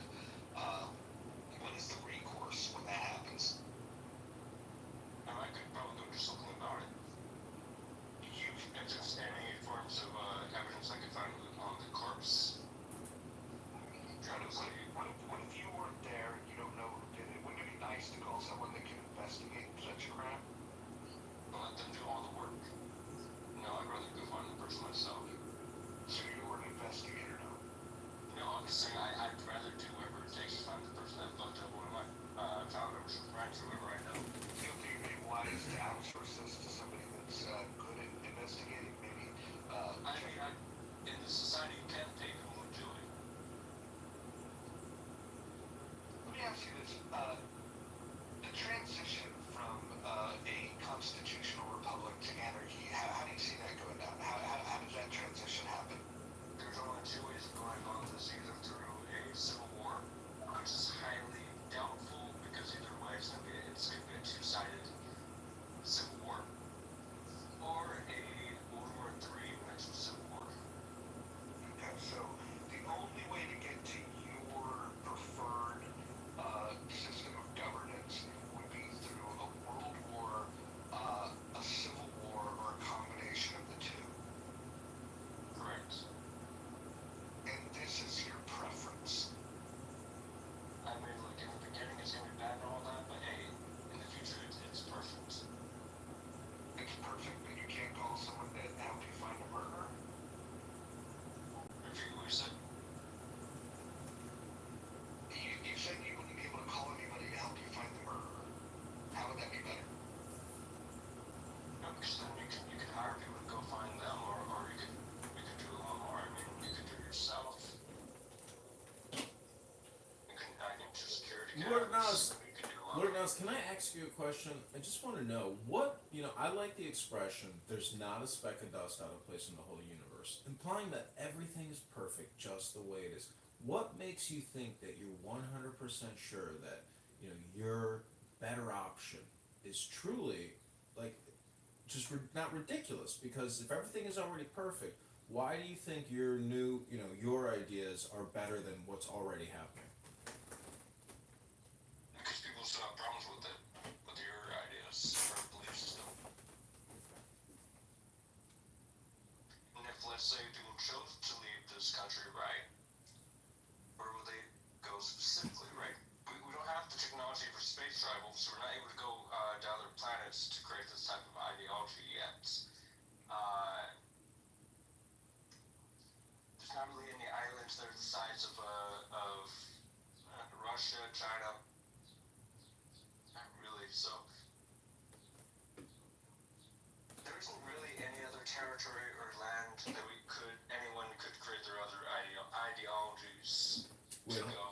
on one? further utopian Can you hold on one societies. second? I want to do another quick diagnostic here. I like to do this in a lot of Mojo's rooms.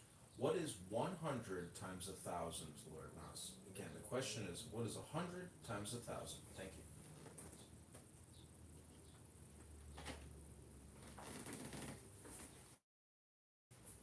If you need to take time to go get a calculator.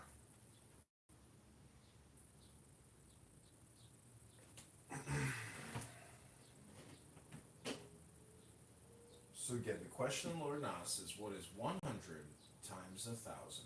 Can you give us that mental calculation if you can? 100 times 1,000. Can you do that in your head? Because anyways, can you do that, Lord Nas? Do you know what it is? Yeah, yeah. Okay, what's 100 times 1,000? What's up the echo? What'd you say? You got an echo? Okay, so, I like to point out to people in Clown House that if you've never realized, what a fishing net is, and what a fisherman is, and what fish are, and what a spider is, and what a spider web is, and what a fly is, you have to figure out sooner or later who you are, where you are on this food chain cycle, and why you're on this app having endless conversations with people, who can't even tell you what 100 times 1,000 is. It's just a quick diagnostic. But what's up the echo? Ciao.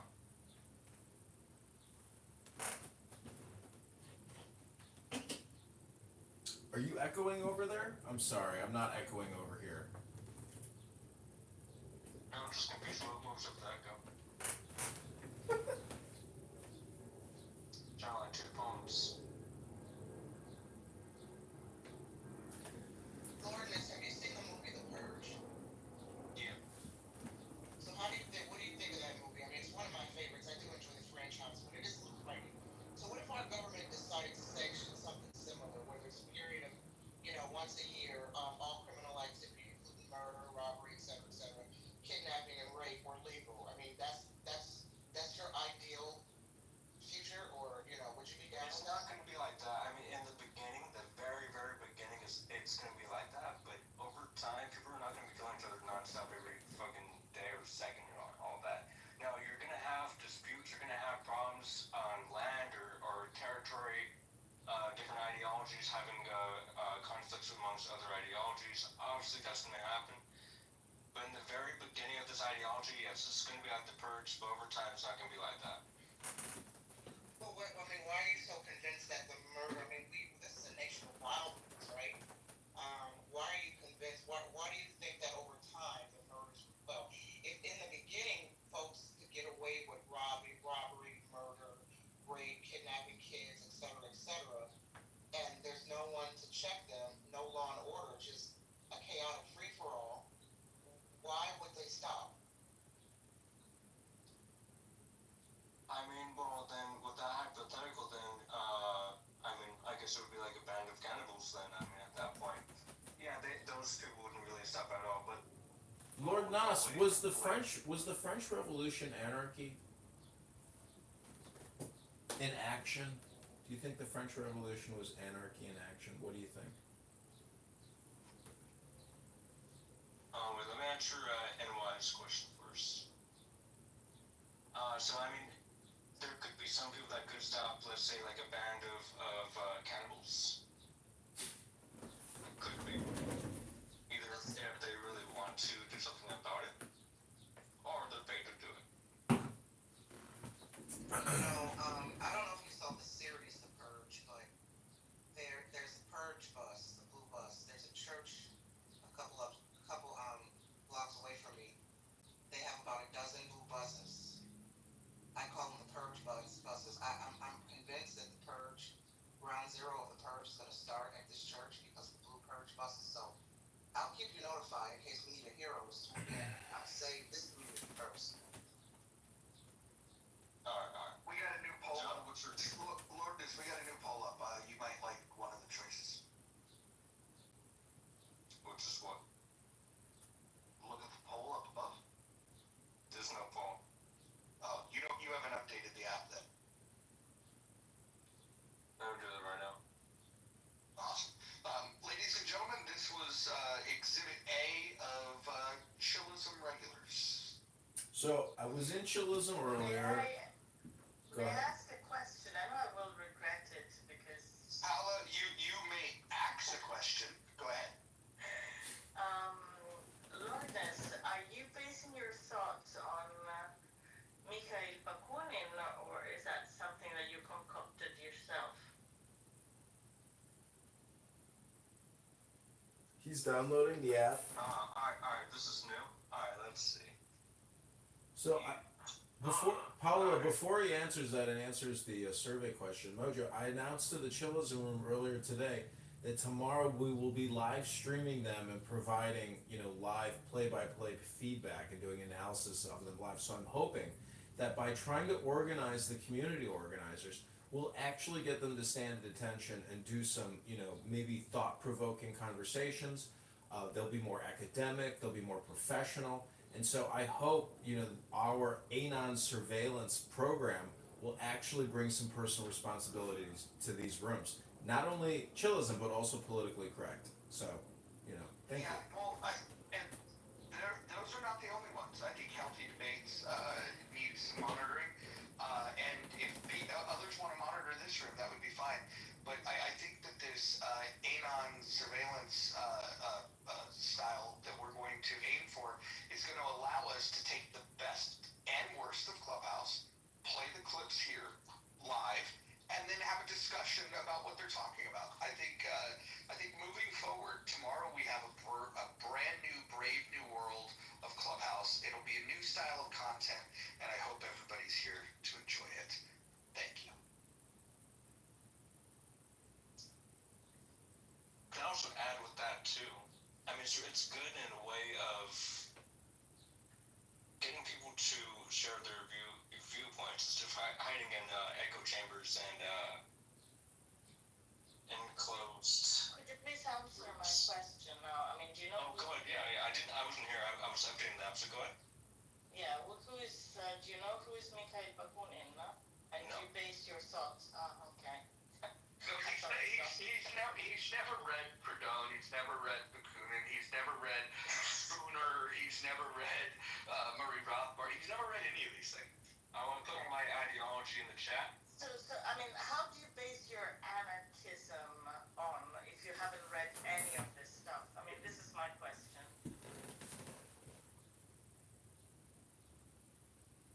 Alright, so I asked ChatGPT what would be a specific ideology name for all of the things I've listed in a list of what I look for in a specific ideology. And it gave me a name that I already put in your chat. What you're saying is absolutely nothing. I mean, it's not the theory that Bakunin proposed for anarchy, which was basically written at the same time as Marx and Engels when they wrote to the Capital and the Manifesto. I hope you know who Marx and Engels are, or not. I'm asking. No. No. Okay. Perfect. I rest my case, Mojo. I think. Thank you for bringing clarity to this. But no, I think you get it. But you have to understand, right? Like Lourdes he's not even the worst of these offenders. Like at least he's standing up here and saying, "Hey, this is what I believe. It's not based on anything he's ever read." But we shouldn't be surprised about this because the people in chillism, they literally have debates and claim to be experts on things they've never read. I don't know if you've heard me talk about Ike and Concrete that had a 45-minute debate about Hegel. Come to find out, neither of them had ever read Hegel. And then when they got drugged for that, their response to that is that you can be an expert in a subject without reading it. You just need third-party information. That was their claim. So talking about the ethical state of Hegel, it's like, probably it's something nobody in chillism have any idea of. Am I correct? Well, I don't think it's fair to say nobody because what's interesting is there is a mix of, for example, Eric, I don't know if you know Io, I would argue is probably the highest IQ person on the entire app. If there's somebody with higher IQ, I just haven't bumped into him. The guy is like literally a fucking genius. And he goes in there, my guess is to just see how far society has collapsed. That would be my guess of why he goes in there. So there intelligent people that pop up in there. My queen Monica, she goes in there, and then Brad goes in there and yells at people sometimes. I think Agnes has even gone in there to yell at them from time to time. But this isn't. Look, I never claimed that we have the smartest people on the app in here, and certainly we don't have the smartest people in society in this room. That is never going to be my claim. We have what we have, right? For fuck's sake, we have Brent on the stage, right? For what it's worth. But what I will say is that they have found it's like the Pied Piper. They are leading all of the dumbest people to that room. Doesn't mean that the whole room is dumb. It just means that the dumbest people on the app will find their way to that room. It's very amazing. See, Pied Piper is exactly that's the mind virus. And let's say their show was put on Netflix, it would create a mind virus, and they would be the cause celebre. They would be you see how communication works. And the irony is they would be celebrated and compensated for being stupid. That's the Pied Piper. I mean, that is the downfall. It's the blind leading the blind. Yeah, Lourdes, are you shocked that in this poll with 16 responses that you're the only one that would choose anarchy over authoritarianism, constitutional monarchy, or representative democracy? Are you surprised at that? No, I'm probably a little up on this. Yeah, and are you surprised that authoritarianism has twice the amount of votes as anarchy? Not really. I mean, either way, it's not a big deal to me. Can you go back to explain, because there's some new people here, can you go back to the part where you were saying that if somebody murdered somebody, that would be that there's nobody for you to call and nothing can be done? I mean, the ideology of the system, yeah, I mean, it's absolute free for all. You're able to do whatever you want with it. How many forms of restriction or regulations? You do realize that's not what a single philosopher of anarchy believes. Not the type. Well, the anarcho-communists, the anarcho-capitalists, none of them believe what you're saying. My question is, where did your ideology come from? What was your influence?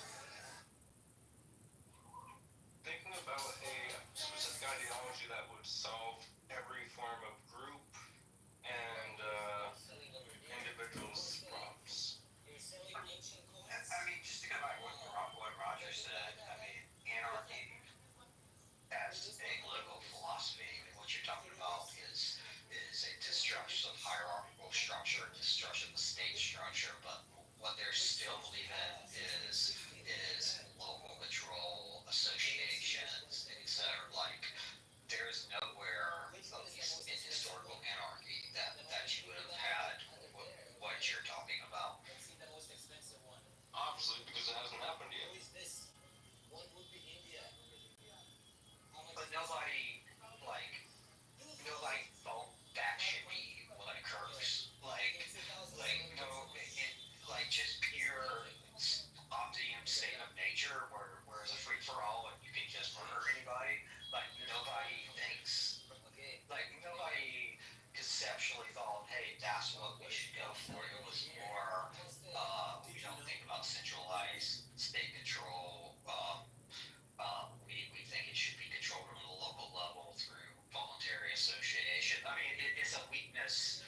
How it would actually work, the intellectual structure was there. That's always been a problem with anarchism, but nobody thought what you're saying besides you. I mean, that's fine. I'm not trying to be like everyone else, just be a follower and shit. I don't know, with your ideals, from what I'm getting from you, it sounds like the Star Trek hypothetical ideology, which honestly is unrealistic in comparison to what I'm saying, from my perspective.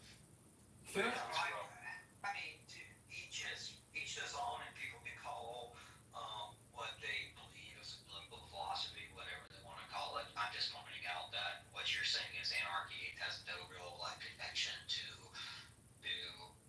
the historical kind of intellectual strengths of the anarchist movement.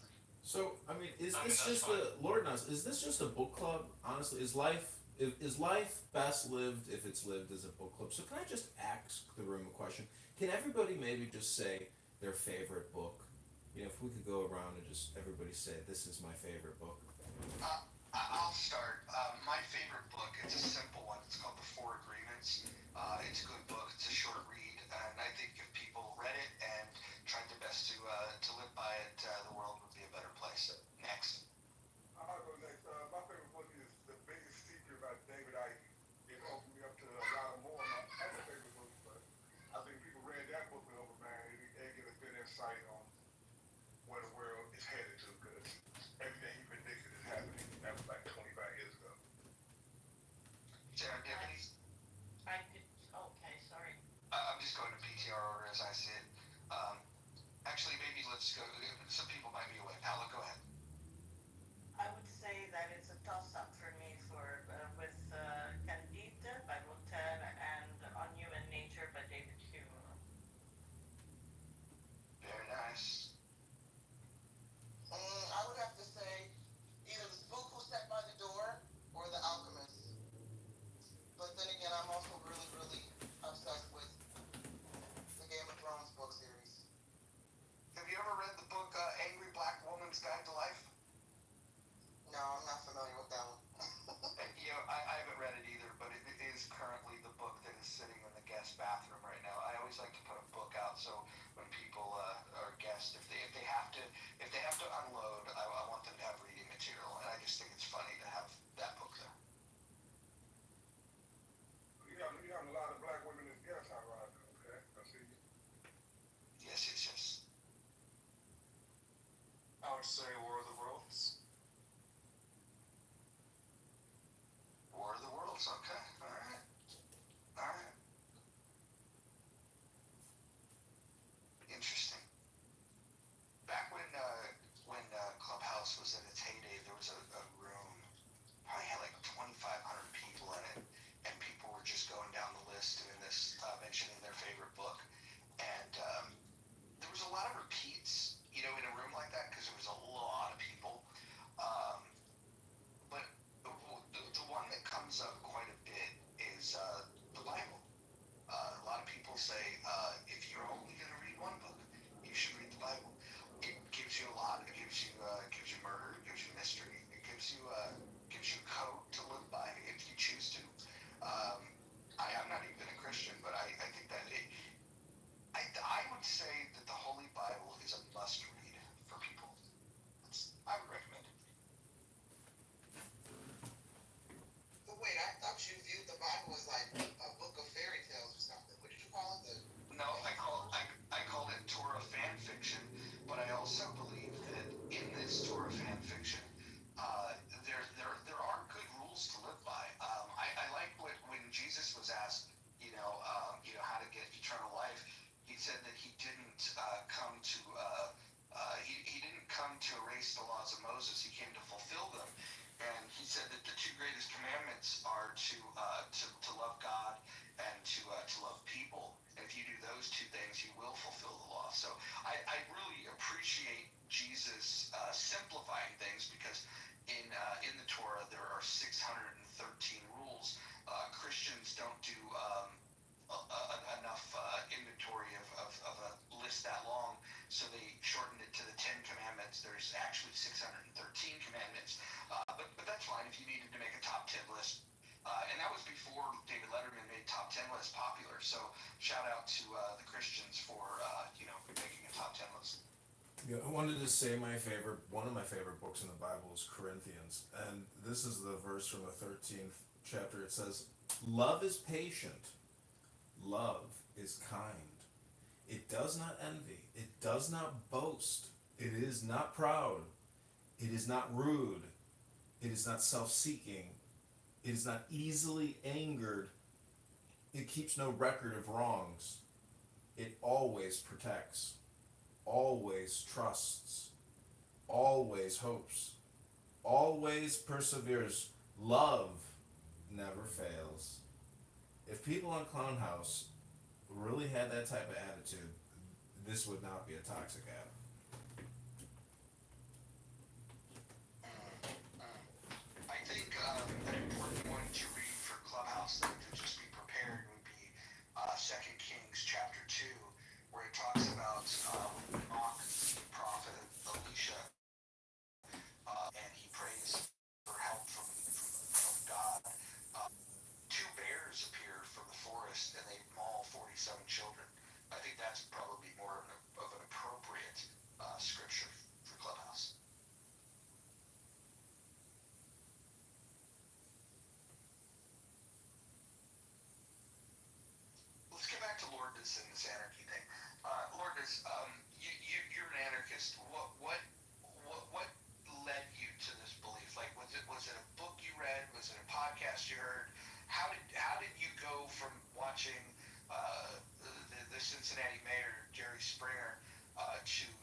it's more of at first I guess I was doing some type of simulation on a game called Stellaris. It's like an ideology type of game, a space ideology game.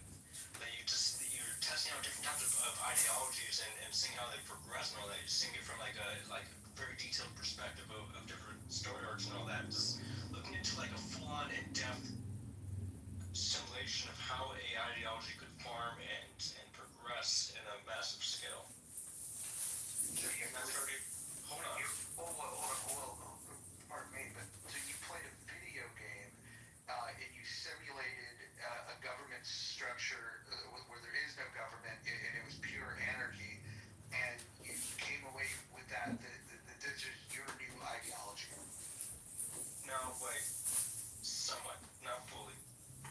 And then I went on to social audio apps, which was my first app was Stereo. Not bad. Trying to help out Israelites and all that, seeing their different perspectives and all that, seeing what could help them out in this type of ideology. And then it just, like on Clubhouse, same thing. Just over time, I improved it in a way of fixing. It's just an ideology that would fix all the different groups and all that. Like not fix them, but more of improve their groups and all that. Let's say if Israelites, right, Hebrew Israelites, if they were to have their own form of territory and lands. Hebrew Israelite? Wait, hold on. Yeah, you don't know about the word. Black Hebrew Israelites? Yes. Do you know that they're neither Hebrew or Israelites? But that's what they call themselves, okay? Yeah, but they're just an knockoff Jews. But either way, the point is just Well, Lord, you realize that that's just Scientology. that's what they call themselves. That's what they call themselves. Now you can call myself Superman, but I mean, you can. No, it's not clear. Do you know any of them that actually speak Hebrew? No, I don't speak either. Isn't it weird to call yourself a Hebrew Israelite and not speak Hebrew? I never asked them if they did. I do. That's the difference. I do. I ask the important questions. I ask the Muslims if they support Hallelujah, and I'll ask the Black Hebrew Israelites if they speak Hebrew. That's it. I guess look, the point is just more for all of these different groups and religions, corporations, they would have more control of land and territory, creating their own laws, regulations within their controlled territory.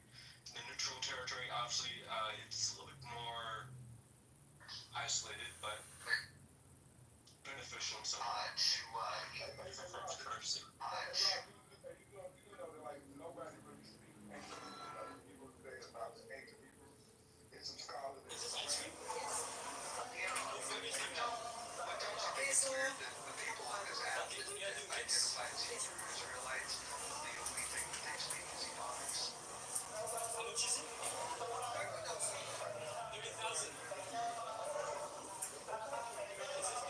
I do talk to them.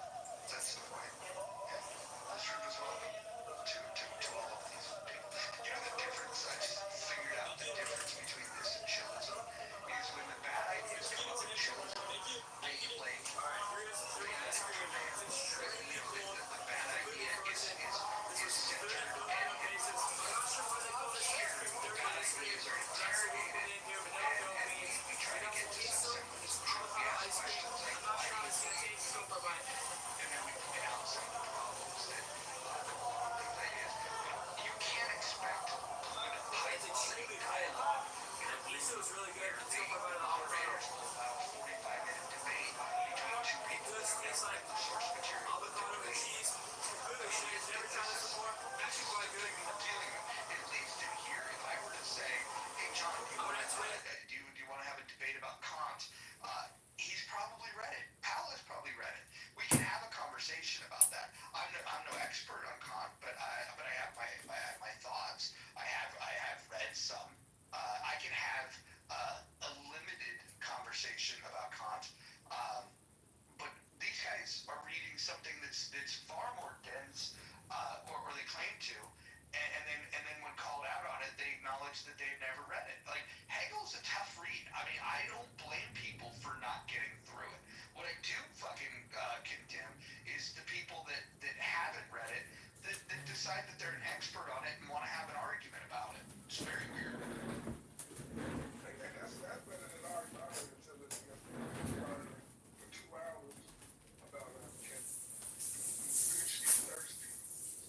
And Brad was involved in the argument. It was actually a heated argument. It was like one of those joking shit. They was literally in a heated argument for over 2 hours about fish being thirsty.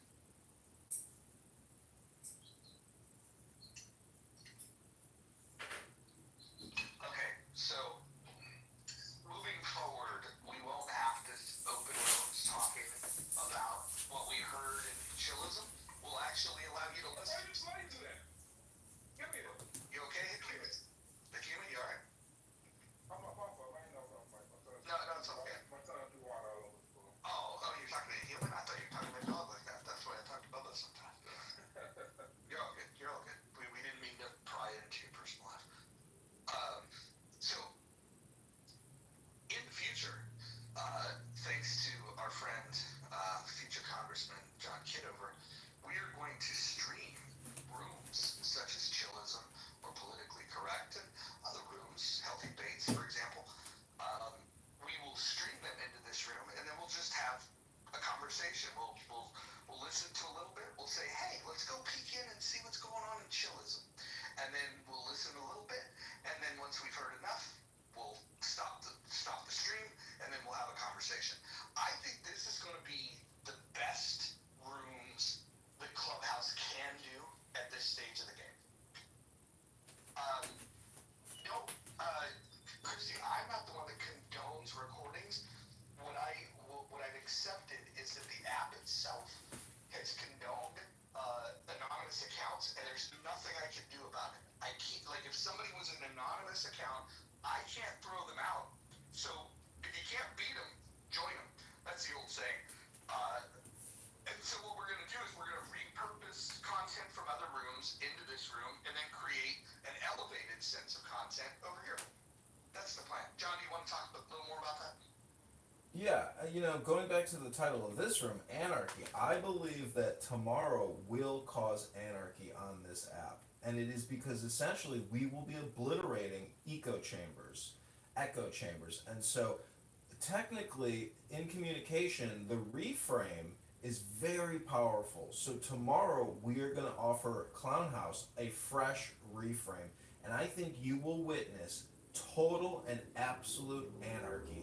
And again, I am running for Congress, so I do believe this will be beneficial in drawing attention to my campaign. Particularly with regards to communication strategy and the lack of education, or really just how degraded and how much brain rot has truly set in amongst our fellow Americans. Amazing. I'm excited about this. I hope you guys are excited. Because here's the other thing. You can come to this room and not have to worry about missing out on what might be going on in another room. Because we're going to bring you the best and the worst of what Clubhouse has to offer. And then we will offer our analysis and our critique. Some of us might say, hey, they made a really good point. That's probably unlikely to happen when we stream Chillism in here. But I think it's going to give us a great opportunity to expand. I like the idea of sometimes maybe we'll just tap into and hear what the Persians are saying. We won't understand a lick of what they're saying, but it might be just fun and refreshing to just hear the different speech patterns and the cadence in which people speak. There's endless possibilities of this, and so I'm putting all of Clubhouse. This is a warning to you. We are going to be listening, and we are going to be streaming, and we are going to be talking about what you're talking about. You gotta change the name of the house or do it in another house, like somebody critiquing Clubhouse or something. No, because people prefer to be in the muff, and if they don't like being in the muff, they probably don't belong here. Okay, I can't talk against being in the muff. Yeah, I'm with you. Even Brent likes being in the muff. Again, you have to realize all communication. I'm certainly in it more than you are. All Maybe so. You're married. your wife puts out on a daily basis, you're getting more than I am. I will freely admit, because I'm very selective, I am not having sex every day like some of you whores. Same reason since I haven't joined Mojo. That, and as you observed the other day, I just like to hold on to pink thing. It's okay. I know why you healed the pink ticket, and I'm gonna hit the nail on the head here. You can deny if you'd like, but you have some friends that are of a far lefty variety, and if they were to come and peek in this room and see you on as a member of the house, you can at least have some dignity by saying, "I'm not a member. I was just there refuting some of their bad ideas." I think that's why you do it. I was here as the left ambassador, a mole. But if you actually change the room, you had other rooms. Yeah, I mean, other houses where I was a full-on member. So I'm not sure that's entirely true. So is it just the title of the room you don't like? The house? 100%. Yeah. Okay. All right. Well, maybe we'll have a poll someday and we'll change the name of the house. I'm very partial to this, so I'm going to be voting for it. But I mean, maybe hovering over the muff, circumventing the muff. I don't know, something a little more scientific. You know what we Hey, Moose, how are you in the muff but don't want to join the in the muff? Like, that's hypocritical. Stuff in real life. listen. You're cutting out. You know, tomorrow you are all Sorry, gonna I was just getting some more muff. you are all gonna witness tomorrow squealing, screaming, anger, absolute chaos, anarchy, and insanity. And you know, I have some experience with this on this app. I mean, I have been recording these rooms for quite a while, and when they know that I'm live streaming them, they have emotional meltdowns. But the fact that we will also be piping it in with the assistance of In the Muff, this is going to amplify the exposure tomorrow. So if you are available tomorrow at 8 a.m. to 1 p.m. or however long we go or whenever it starts, please join in the fun, invite people to the room, and we're going to need your participation. That means we need you to go to Politically Correct, to Chillison, and say, hey, they're live streaming your audio into another clown house room. They're also putting it on YouTube, and they are critiquing what you're saying. We're not going to repeat what they say. We're pretty much going to be the contrarian to what they're saying, or not. But I hope tomorrow you all enjoy this incredible roast. Again, this is going to be a roast. Well, I also would like to say that it gives an opportunity for the smart people with the good ideas to have their message amplified. Maybe, just maybe, this could be the instrument that causes people to have better conversations.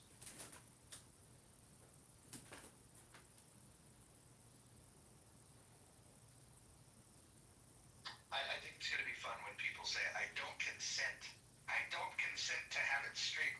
You know, the thing that nullifies that is I don't even have to go into a room to listen to it. Now you can just go in the hallway and hover over a room without even entering the room. You can listen to it. So all of these ideas that people have about privacy on this app and I don't give consent, all of that stuff is gone. And if you don't like those facts, you should talk to Paul or Rowan, because those are the ones that have come up with those ideas. And so the other thing I want to highly encourage people to do is to really maximize this, is that when the YouTube is streaming, to make sure that you go onto that YouTube account, you go ahead and subscribe to it, like it, share it, comment on it, and also take it and share these these clips on other social media because I think if we blow up the YouTube stream, it will drive traffic. People that have never been on Clubhouse will go, where is that happening? And then when they realize that, oh, there's this app called Clubhouse where there's a house called In the Muff where you don't even need to peruse the app. You could just go get the best and the worst of in one central location. Yeah, I hate that new feature. I haven't experienced it yet where you can cover over the houses and listen to what's being said for so many minutes. Now, when I go into other people's houses, I do my best to censor my ideas and take my time and really think before I speak. In my own house, not so much, but now I have to be so very careful. I really, really hate this new feature. Nice. You're talking about the feature like where you're seemingly in the hallway, you hover over one room, and then you hear like I don't know what is it, 30 seconds a minute of conversation. Exactly. Or you get just you to join the room. That's my Lord, my kingdom for a goddamn. Okay, am I coming through better here? Yeah. Go. Well, I was just gonna say what was deceiving about that, as per the usual with Clubhouse. It says so you're hovering, thinking you're eavesdropping, or like, hey, I'm gonna hear, listen for a little minute, or anything interesting, maybe I'll join. And it actually has the big blue button that says join room. I found out inadvertently. They're like, I don't know what room it was, but they're like, Moose, why do you keep going in and out of our room? I'm like, what are you talking about? And then I realized, even without hitting join the room, they see you in the room. Like, what? I mean, really, are these 14-year-olds that are coding this? It's absolutely wild. It's counterintuitive to a positive user experience. You know, Let's talk about the coding for a second. How it pertains to new features. They have this polling feature that's up above that hopefully you guys have all responded to by this point. If you do the math, it adds up to 102%. This is a quick fix. I could even fix it. I'm not particularly good at programming. The other thing that's interesting is that it shows who voted for what. I think anonymous voting would be better. And then the final critique is that if I were to go and change the poll, it will kick me out of the room. I should be able to change the poll in the poll, do those types of things without being thrown from the room. There's a lot of work that they have. Hopefully you guys can get that kind of feedback to the founders. can I just say tomorrow that I will be doing the heavy lifting and live streaming the room. So if everyone wants to share my video, but I would encourage you all to get a second cell phone and literally live stream or record what people are saying on this app. Don't be a victim of the spam on this app. Reverse the flow. Hopefully we can organize and monetize. But I think that if we are going to change America, this is actually could be a great butterfly effect platform to do that with. And if the founders of this app shut down what we're doing, well, it doesn't matter to me because apparently you could just keep creating accounts. So even they are exhausted, I think, with all of the gossip and all of the reporting. And, Anonymous was a response to essentially take the responsibility off of them from people making recordings of what people like to complain about that are unrecorded rooms. So again, they deferred that liability and took that responsibility off of their plate. And it's creators who are creative that will generate social change for positive change. I mean, this is how we maybe evolutionize our consciousness on technology platforms like this. It's the people. The platform is doesn't even exist. It's agnostic. We're just people talking to each other on a fucking conference call. That's it. But how we structure it, what we say, what information is being exchanged is what matters. The platform is basically insignificant. It's almost like it doesn't exist. We're just brains talking to brains on a fucking conference call.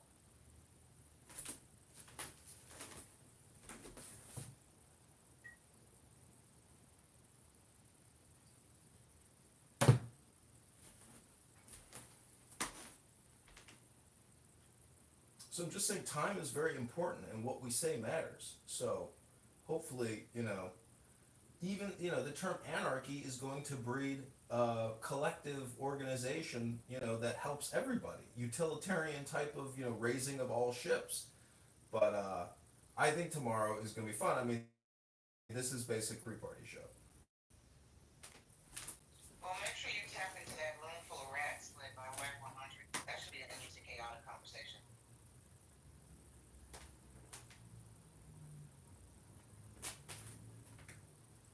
You could technically call this show Stirring the Pot, because that's what we will be doing, is stirring the pot.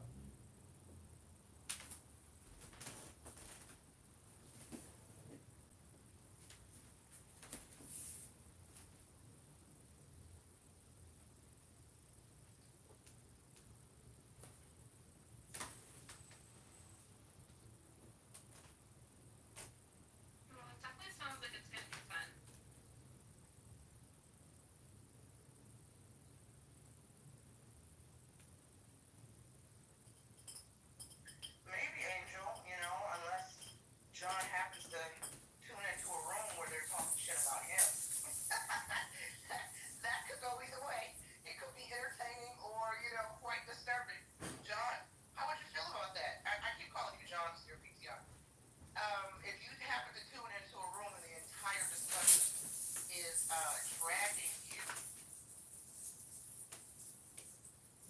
that to me is when I really tickles my feather, because then I pull out a cell phone and I hit the short on YouTube and I create a 15-second to a 3-minute clip of them defaming me, libeling me, making death threats, etc. That's when it gets a lot of fun over here in the recording studio. How many people in the room at the moment? Apparently 6 plus account. I think it's time for Clubhouse to go back to the monetizing board. Well, if they're going to charge people, they should give them a feature that they actually asked for. In fact, if they were to listen to the people that have been on this app of what would make for good monetization, it would be easy to figure out. Fanbase actually had a pretty good system where you buy hearts, and then you basically buy a heart for a penny, and then when you give the heart to somebody, you like what they say, or you can give them multiple hearts at the same time. You can give them 100 hearts, 1,000 hearts, 10,000 hearts, and then when you give them the heart, they get half of the value of that, and then the app keeps the other half. And so every heart costs a penny, and if you get a heart, you get a half a penny. So you have to get 2 hearts to make a penny. By the way, when Kelly and I did our rooms on Fanbase, I made more money in that first room on Fanbase than I ever made here on Clubhouse. So that's something that does work. $12. No, I made on the first room I made over $60, and on the second room I made like $30-some. So combined, I've been on that app 3 times, and I made like just a hair over $100.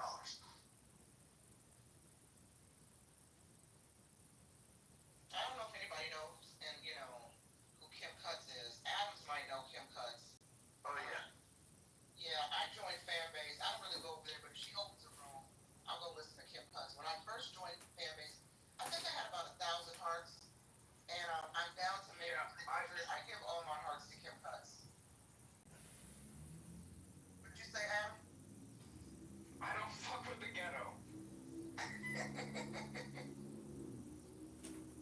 remember like Kim Cutts and what was the other one? Was it Honey Badger? That they would have these rooms on Clubhouse. That's what she were like I love her. 300-400 people in there, and I go in there, I'm like, all right, I just like, sociological experiment, like what is the attraction? And I just didn't get it. Like her Cash App thing was posted, but why are there 300 people in this room listening to? I mean, I'm not saying it was. I don't know, to each their own, I guess, at the end of the day. But I was trying to just understand what some influencers do to attract the folks that listen to them. It's bizarre. Hey, John, are you set up where we can test out this streaming feature now? Or do you need till tomorrow? No, I have other accounts, but I won't jump into a room under anonymous. I'll just, if you want to hear a room to test the audio quality, we can do that. Yeah, I wanna see if we can test. Let's go peek in at the 13 people that are in Chillism. That would be fun. Wow, 13. They're actually over double digits. Yes. See, the great thing about this is, I'm not the only one who has to be the person who can participate. If anybody here has another device and you got good audio quality, feel free to speak up. This is a collective effort. Yeah, absolutely. In fact, if somebody wants to peruse the app and go, holy shit, you won't believe what they're talking about. Boom, there's the content. Let's go ahead and tap in. We can crowdsource this bitch to make sure that anything that is good or anything that is comically bad, we can go ahead and bring it into this room, and then we get to talk about it. This is what the people want to listen to. They want to make sure they're not missing. That FOMO thing is real. The fear of missing out. You can't be here and there, but starting tomorrow, you will be able to be everywhere on this app, everywhere all at once.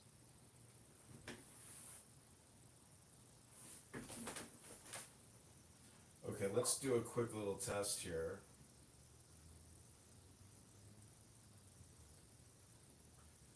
So we are going to play. I don't consent to being recorded. Okay, this is Joker's Lounge. Songs to my Habibti. This is Anne is in this room. This is Harvey, do we have an alliance or not? There's no alliance. This is free for all. If anyone skips me one more time, you two better skip me one more time. I swear to God. I'm gonna punch your Look how many cards I have, Bells. You, Scorpion, my I'm saying, that's, look at how many cards I have. It's like, Yeah, but Mises is looking real low, and now Turpy is looking real low. I don't trust any of them. it's your, they're trying to make sure we don't get too hard. You have to make it make sense. I'm fucking great right now. I can't relax. And fuck them up. It's funny how Oh my God, gee, they just. It's okay. I bought. okay. That's called Joker's Lounge. Songs to my Habibi. Let's see if we can find Chillism. I may be blocked or kicked. In the meantime, this is called "What Happens to Africa if Burkina Faso Falls" with Lonzo. Wait, God. You are a low IQ degenerate, man. Can I offer a quick submission? Hold on. Okay, I'm sorry. Out of all things, you could be losing your. Out of all things, you could be using your time, your intellectual labor, your social political capital on. You're gonna focus on a non-factor, small immigrant population. What are we even talking? Like, this is low IQ at its finest. This is niggatry, bro. This is. Right, and if I'm sorry, can you mind if I add something, Nathan? Yeah, well, I think, Sister Pretty, we also have to realize, I don't know if you're involved in activism or community activism in your city or community, but yeah, black folks have always protested against white businesses. In fact, during the George Floyd and even the Michael Brown in St. Louis, they shut down entire shopping malls, during the holidays, because as you know, the verdict for Michael Brown came down in November, so. They kicked me. They kicked me. So this is where Anonymous comes into play, where live streaming that type of content and then providing feedback or just being shocked into what they're saying is the real value of Anonymous. And this is why anarchy and chaos, will proceed from this scientific experiment. Amazing. Wait, John, what room was that? That was the chillism room? No, that's Lonzo's room. Oh, got it. Lonzo's the Haitian guy that likes to speak for American blacks. Yeah, I think I'm following him. Okay, I give you Chillism. This will be 60 seconds of Chillism. This is quite. Yeah, exactly. What's up, Mark? So, Answer a question. Oh, wait, you mean. I'm gonna go down this street. Was that a good thing? Mark, you want to take over? You want to ask him a question? You have to Throw him in your blender. I'm sure you will. I would like to present what I interpret why he was talking about genetics. No, hold on, brother. There's like 8 things happening at once, and It's free. You're right. That's three. he's getting away with a lot of things right now, and I want to call him out. I just asked you about your feeling. So no, brother, no. You did something, and I want to point it out. It's very important to the conversation. Humanity that you can explain what I did because we know it's flawed. Can we get him down for just a second? No, that's not gonna happen. That's definitely not gonna happen, bro. I'm not doing anything wrong. I'm not breaking any rules in this house. I'm not breaking any rules in this house. Nathan, anybody? Can I get Oh my God, he's calling for help. He's calling for help. Why do you need so Can I get a bulletproof vest? To be fair, I cannot contravene the rules of the house. Yeah, I'm trying to contribute. Yeah, I'm trying to contribute to the conversation. What you could try to do is, because a lot of people do, but this was pretty smart. You can try and get Mike to break the rules. So I don't know, maybe try and get him to talk about either kids or call a woman a bitch on stage. So if you can quickly pick a woman into the room and then like swap, tag out, and like Mike calls you a bitch, but then he does it to her or something like that. Like these are the ways you can bait him into it. Like Quite difficult. I'm not gonna lie. Okay, that's 60 seconds of Chillism. Now, I think at some point you have to have some self reflection. Say, is it worth it? Is it worth it to come here and to listen to these meaningless conversations of brain rot? Is it worth it? That's my question I want to ask you. Is it worth it? Maybe that could be the title of the room. Is it worth it? Nelson, has anybody been on Chatter? Nelson's gone absolutely psychotic. He begged me to come over. Every time I talk, he throws me out. He has gone absolutely psychotic. A number of my colleagues, we won't even go in there anymore. Has anyone been over there recently? Yeah. No, Yeah, it's crazy. Some kind of financial Crazy. stuff. It's crazy. You know, I encountered Jennifer Lopez's, makeup artist, which is very strange. Very strange. Very strange. I haven't been there since Jonathan Bing ruined that. So I left when Jonathan Bing ruined it. They are literally putting guns out when they talk, and they're threatening each other with guns. It is, I mean, I don't want to be there at all, but something's about ready to come down that's not okay. And when I heard someone say they don't fuck with the hood, that's exactly what Chatter's turning into. And Nelson is really, he's so triggered by me, it's insane. And, I tried, and if anyone else has had a negative experience, I support them in speaking out about it. Well, that's interesting because when the app first launched, Nelson touted it as being the opposite of Clubhouse. No ghetto, no ratchet, no threats, no violence, no calling people out in the headlines, no doxing. So to hear you say he has now gone down the rabbit hole of fuckery, I'm amused. It's really bad, like psychiatric bad. Up all night, people attacking each other. It's completely out of control. And I started this Make America Healthy Again, send Nelson back to Nigeria, and he's mad as hell. But I'm tired of it. I mean, I'm tired of it, and it's unhealthy. And there's people there who've like drank the Kool-Aid, who are getting caught into it. So it's sad. You know what would be a really, really, really fun room on Chatter? The Lee Wanta scandal. We separate ritual. Well, if anybody in Clubhouse wanted to do send Nelson back to Nigeria, One is you're 11. welcome in. It's like, People no, I in said 1 LC plus 1, learner. not 1 next Nelson to 1. doesn't understand. Well, my Nelson's been definition in of this the word country 1 like is 6 different from your years. definition of the word And 1. what he's doing, And they he's try to creating, proceed he's forward not with the being argument. an anarchist. He's creating complete chaos. Complete chaos. And, I guess he didn't pay somebody, and yesterday they came on the embassy and stuff over went psychotic. Lee Wanta scandal. Thank you. Lee Wanta scandal. Ask him about that. Well, I'm not talking about what scandal is that? I mean, and it's like over the Words line to of them danger is now. something that But we what all can scandal is agree on, that? and we can actually. Roger?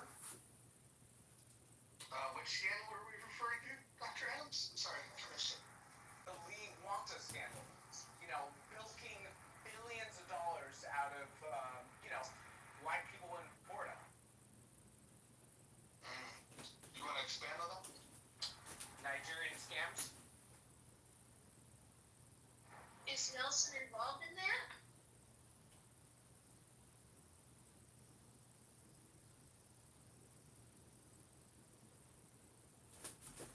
What kind of scam is that? Is that celebrity scam? Look it up. Look it up. Can you guys make the Is he involved in that? Do you have any facts of him being involved in that? No, of course not. I mean, I'm not allegedly, equating him to that scandal. But again, look up that scandal. So, like, I had 5,000 people in Clubhouse, and then Nelson went and created Chatter.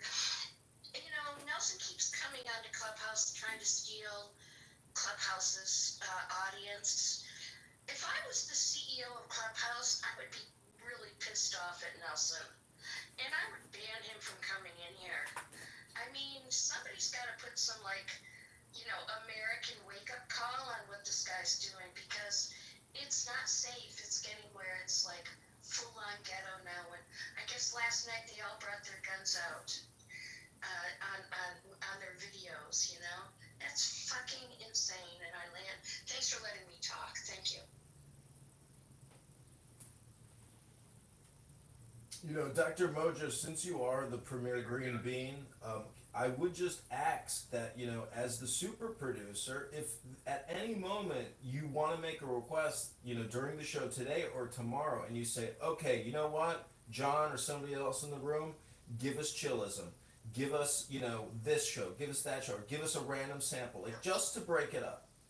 Yeah, so I think what we're gonna do is we'll have like a regular room where we talk, and then people can say, hey, here's a subject, here's a topic in another room, maybe we check on that, and then when we do it, once we do bring the stream in, everybody needs to remain on mute so we can hear the stream.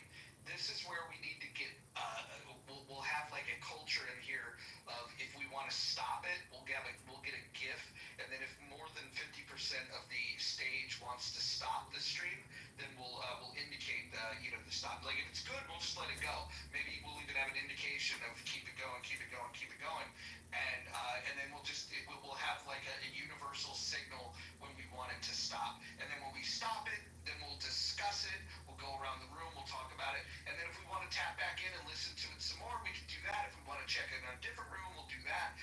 But we're gonna have to get visual cues, not audio cues, of when we're done with the content. That way you would know.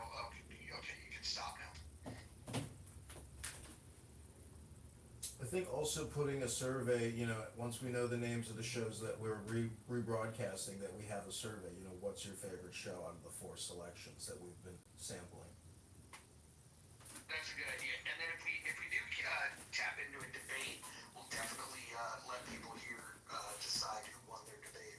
And then we can give feedback to them of like, hey, congratulations, the people in the muff believe that so-and-so won the debate. And then it's be a nice little, it's almost like publishing a voter guide.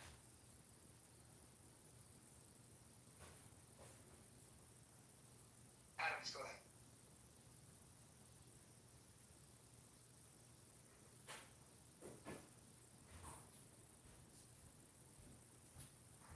I'm sorry.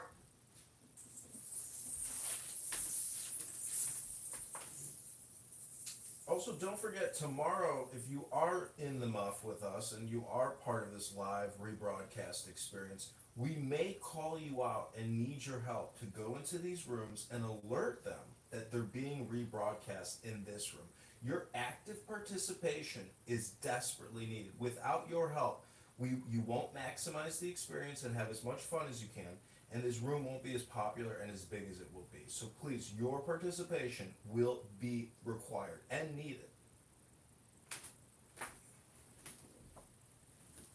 Yeah, I think this is a good deal.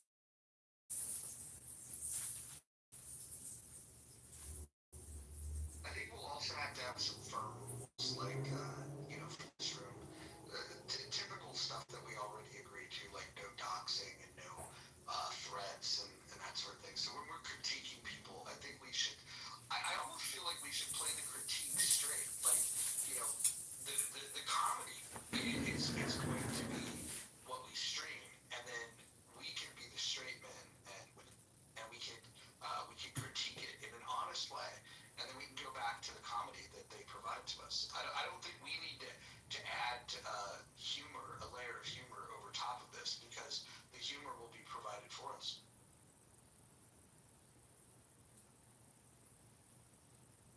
5 p.m. What time zone is that?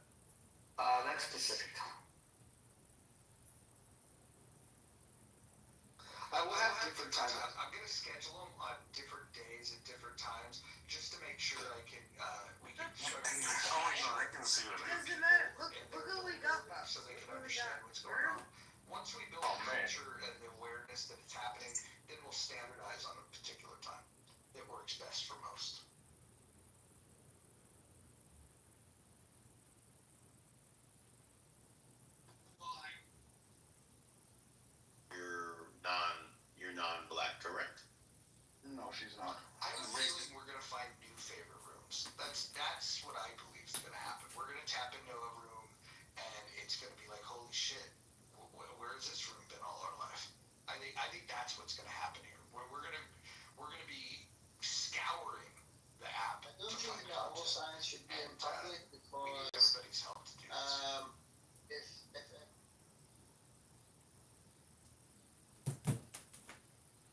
Now, some people may not like this new format. I have a feeling we're going to be kind of chasing the dragon in the sense that a lot of this is very boring.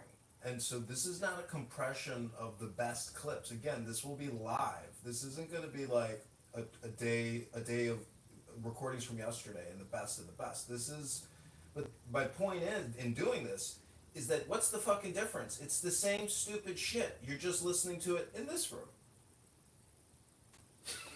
Different devices, like what's your goal? How many rooms are you going to, like what's your record for recording simultaneously? I did a 3 studio recording session where I had, 3 rooms being recorded live on multiple devices in different rooms of my house, or actually 4 different rooms in my house.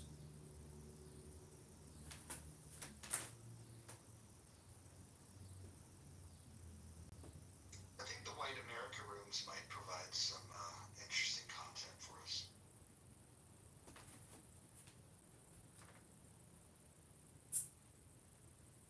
And I want to let everybody know this could be a grand finale type show. Like tomorrow, I will dedicate the morning to doing this, but this is basically the summary of my research project. This is like my thesis statement being submitted for my PhD. So this is the end of it. Like tomorrow will be a blowout, and I very much doubt we will do the same show. Maybe we'll do it this whole week. I don't know, but this is what I've been doing for many years now. We're only doing what we've always been doing, but pull that curtain away, and we're gonna find out, who the Wizard of Oz is. Morgus, what do you, I'll get back to the anarchy thing.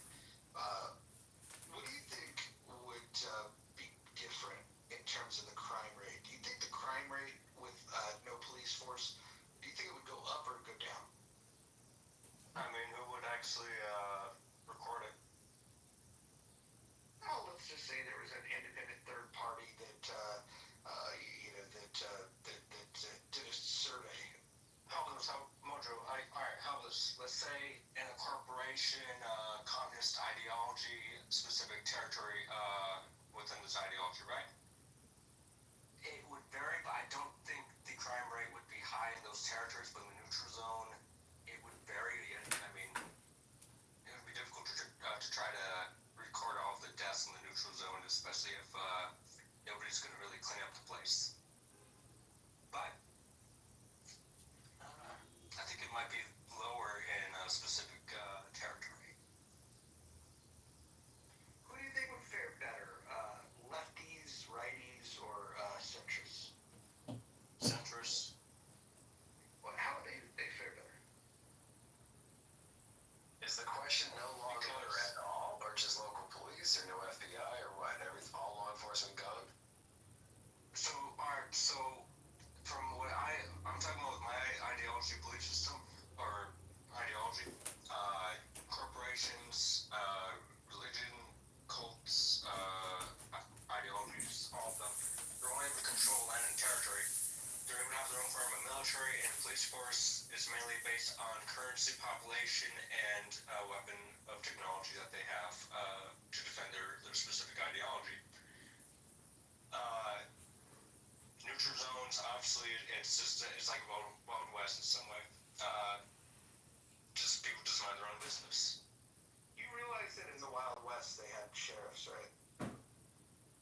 Yeah. But I'm not saying like that. I'm just saying it as a hypothetical. Right, but you referenced the Wild West, and I'm just suggesting that if you take like Tombstone, Arizona, the shootout at the OK Corral, all of that started with the sheriffs taking the guns from certain people. So law enforcement had some pretty strict rules back then. So why would you compare anarchy to the Wild West? I'm talking about the neutral zones in a way of, I mean, there's no way you can really force someone to give them your guns unless found if you had like a implanted a nuke within you or something. Then it's like, well, if you kill me, it doesn't matter who's going to come out of this or not. But well, that brings up another question that we've asked Beema, and I'd love to get your answer on this. Over 5,000, probably closer to 6,000 nuclear warheads. In your world, who would possess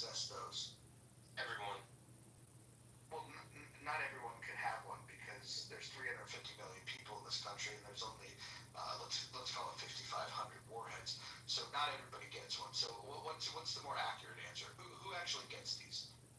Again, it's a free for all. So I mean, all right. First off, I guess if let's say we were going to go through a thorough hypothetical. In the beginning, people are going to be buying them. Some people are going to be selling them. But who has them to sell them? Because like right now they're like Military. Oh, so the military will either keep them or sell them. Correct. And you think that's a good development? Yes. Corporations could also purchase the warheads too. So you're pro-nuclear proliferation? Yeah. Look, the type of ideology I'm speaking of, if you view it like Warhammer 40k mixed with Terminator, times 100. Anybody have any other questions for Lordness? Do you guys think that this sounds like an attractive place to live, where the military sells nuclear weapons to whoever they want? Sorry, just a question. Would Iran as well be one of the countries that can have nuclear weapons? What, Iran? Yes, Iran. I mean, look, my ideology isn't for the world, it's only for the U.S. But what if one of these military guys that's if they do, what if he wanted to sell it to somebody in Iran? Would that be okay? Look, it's their choice. If they do, they do. But I highly doubt they're really going to succeed in any way with one warhead when this ideology has a very massive competition of war and technological growth to the point that they are capable of destroying the planet if they are losing their territory. Well, again, you never cease to amaze me with your bad ideas.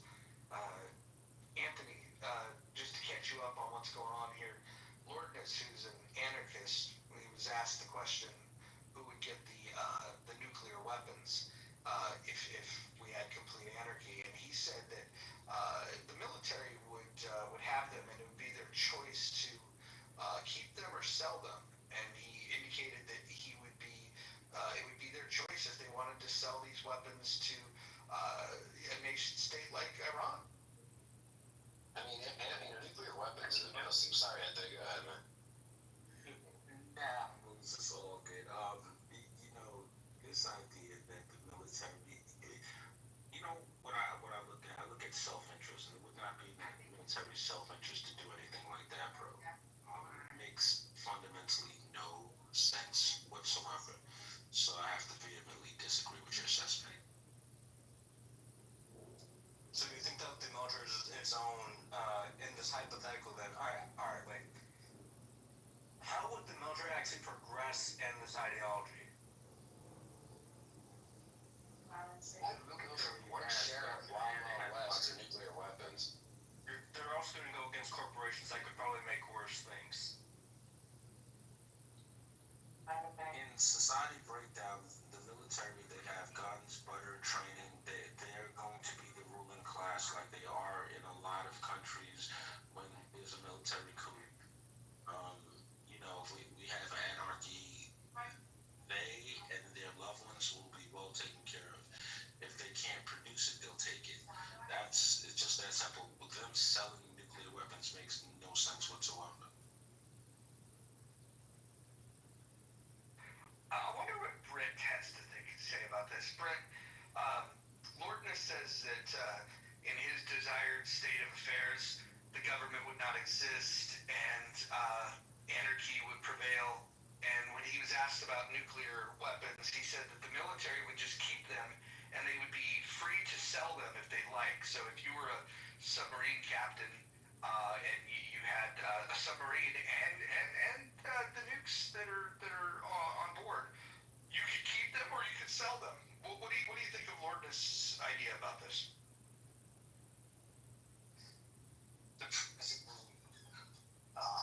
Well, I mean, taking it slightly more seriously and going back to the roots of anarchy and this kind of thought of elimination of the state, nuclear weapons are a great example of why you could never actually go towards political anarchy. See, because you frankly need that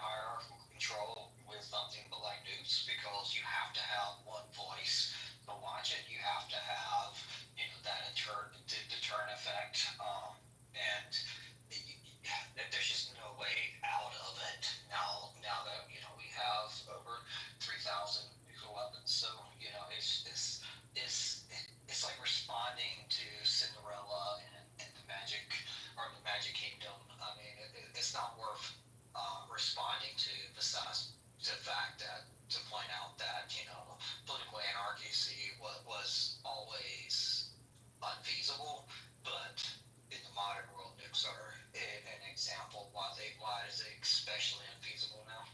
So what if we got something that was a lot simpler, like old technology, like the railroad? Lordness, who would you've got a railroad that goes across the country. It can be for passengers, it can be for freight.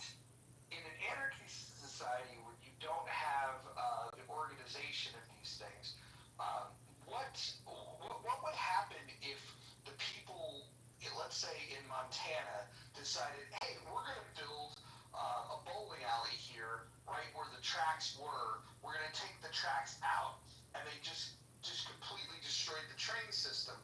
Who would stop them from doing that? Nobody. So you wouldn't be able to have a transportation method that crosses the country, such as roads or railroads. I mean, there's other methods besides trains. If let's say we go down this route, I mean, look at my PTR. Back to the military, I was telling the nukes and all that. Would they really be capable of fighting something like this in the PTR? An army of these, probably made from mad scientists creating all of these different experiments and weapons and all that within a matter of days, because there's no regulation to stop them from creating it. Especially when they have the money and time to do so in corporations. I'm trying to understand your point here. Can somebody help me with the translation? No. I believe he's saying without the government, weapons are going to advance at a much faster rate than is currently advancing. Not just weapons, technology, transportation, every form of thing will advance to the point that no other country around the world would not want to fuck with this country. No way. Because then, I mean, let's just say if the whole world united against this one country, with all these different ideologies and corporations and all that, I mean, it could go down to either the specific ideology winning that war, or if we're close to losing it, might as well destroy the whole planet. That doesn't sound like a good strategy to me, but let me ask you this. Who would coordinate the Navy? Because that's one of our big advantages when it comes to global supremacy in warfare. Who would control our Navy? It would vary in the ideology that has control of a massive Navy. That didn't answer my question. Alright, then let's say Amazon, right? Let's say if Amazon was able to mass produce a Navy, a strong Navy. Then, I mean, and what would you do? You'd transfer warehouse workers into soldiers? if they have to.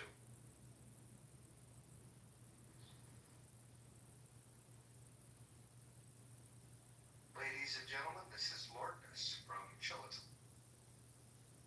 Well, I wasn't originally there.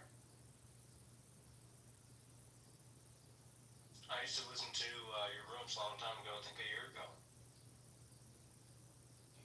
Did you have these ideas back then? Yeah. Got it. So do you think that chillism is cool? Somewhat. I know a lot of cults, they're not 50-50, but not fully. Got it. Do you feel like chillism has a Scientologist rhetoric? I don't know. I mean, look, it's a little bit mixed in there.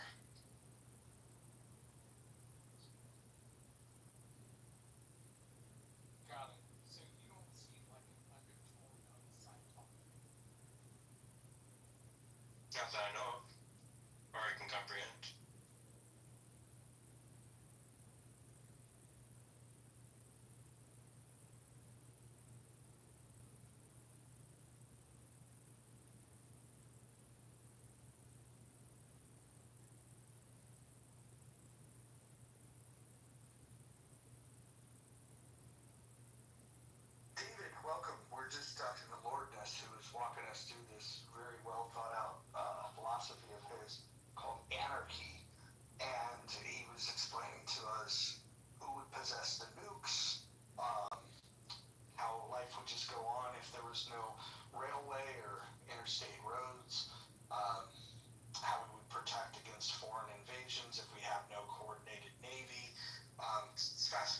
positive.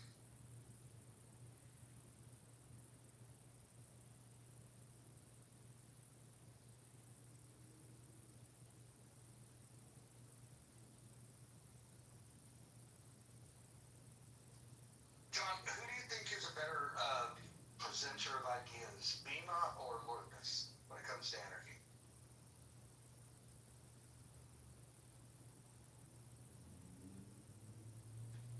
Anyone want to answer?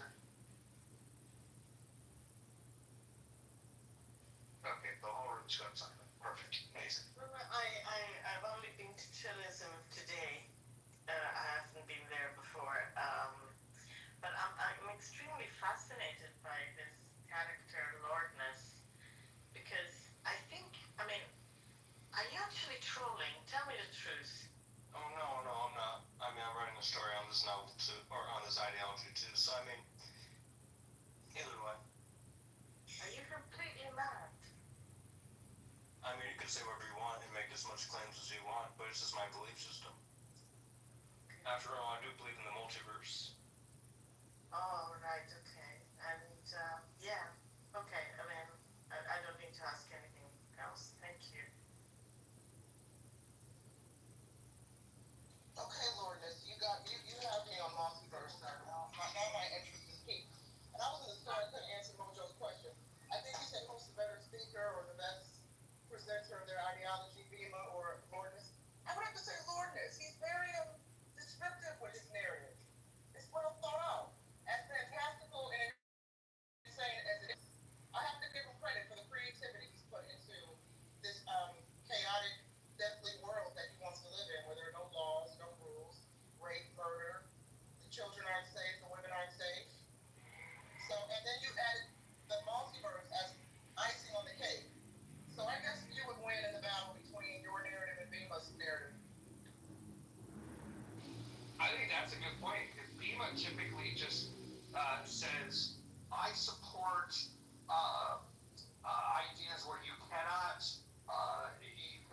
initiate force or coercion onto another person or people. And then when you ask her for specifics, she has nothing. So at least Lourdes engages with us and tells us what he thinks that this might look like. I mean, I'm just giving you guys the little things that you guys are asking questions about. I'm not giving the full-on, in-depth detail of it.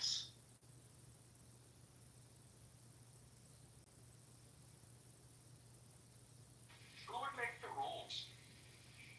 Now, alright, this is a little bit of a weird iffy part. Think of it like the Illuminati. Think of it like the Illuminati, but a little bit more like its own military force that has the most advanced technology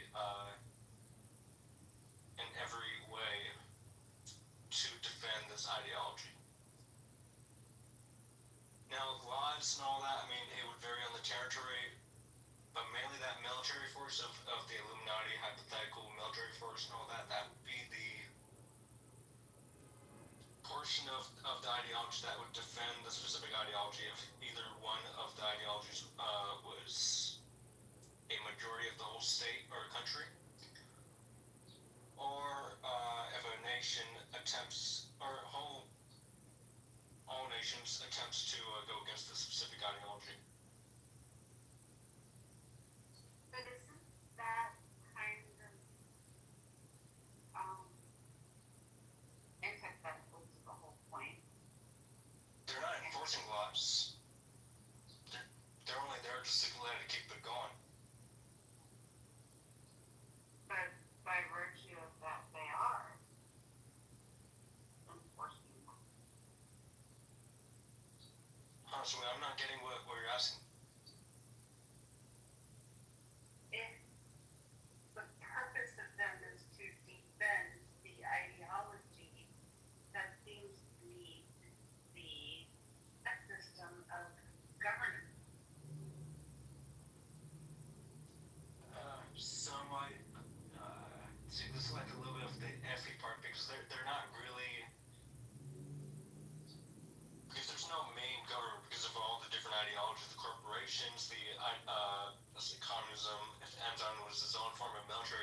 force and all that.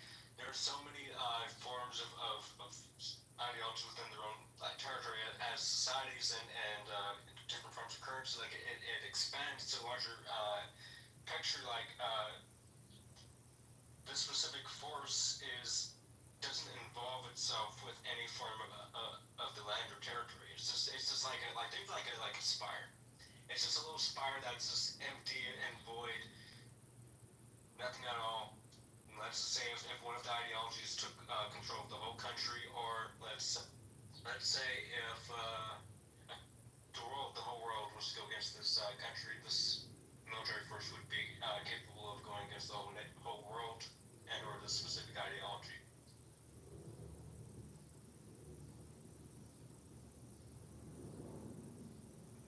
How does this military fund itself? I mean, mainly taken from the other ideologies' perspectives. Ideologies have bank accounts. Yes, I mean different forms of currency.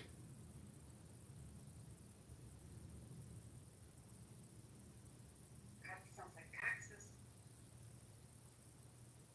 I mean, some could have taxes, some wouldn't. Who would have the authority to collect taxes? So if, let's say, the corporation had taxes, obviously they would have their own form of police force and military to collect the taxes. Or a AI system that automatically collects the taxes within the territory. So, in our current state, we have a constitution and we have a legal basis to say that we're going to collect these taxes. What would be the basis that gives this company the authority? And what if a competing company comes along and says, no, give the taxes to us, we're better? What's to stop that? I mean, they'd have the right to do that. Yeah, I mean... So would you have to pay taxes to every corporation? Not everyone. No, not everyone. I mean, because they all vary. I mean, wherever you choose to live, it's good. I mean, you don't have to, but they might kick you out or force you to do work.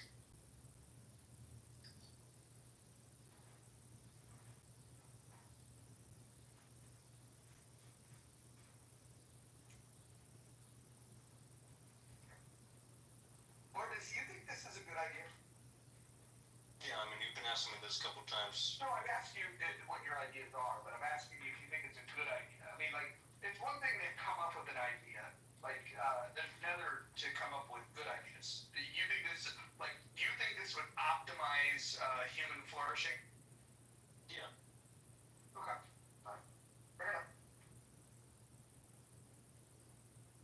It's Mojo, I just been wise. So when you were talking about Wild Wild West before, and yes, there was law enforcement, albeit at a very low scale, do you think, like, the Deadwood Age and all that, like, the sheriff, new sheriff in town, would it be fair to say that not all homicides were accounted for or even remotely pursued?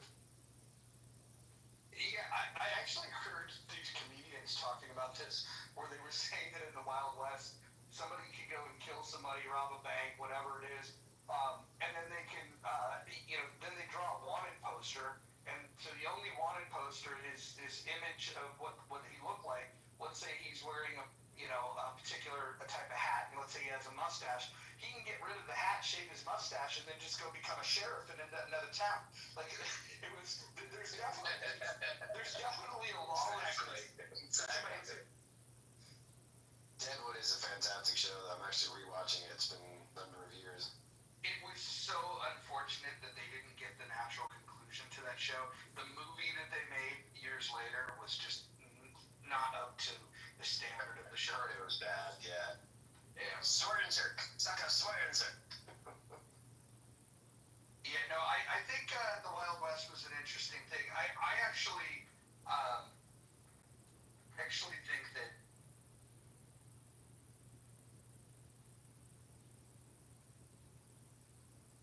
Kima, why do you gotta kick Mojo called you out like that. That's rude. I wasn't even a mod until he left. His battery died.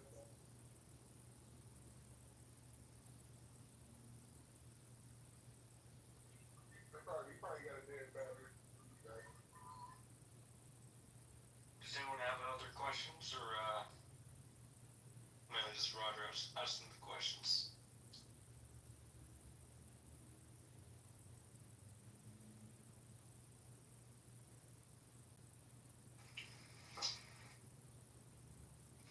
Well, my thing is, sir, I'm not entirely. Oh, hold on.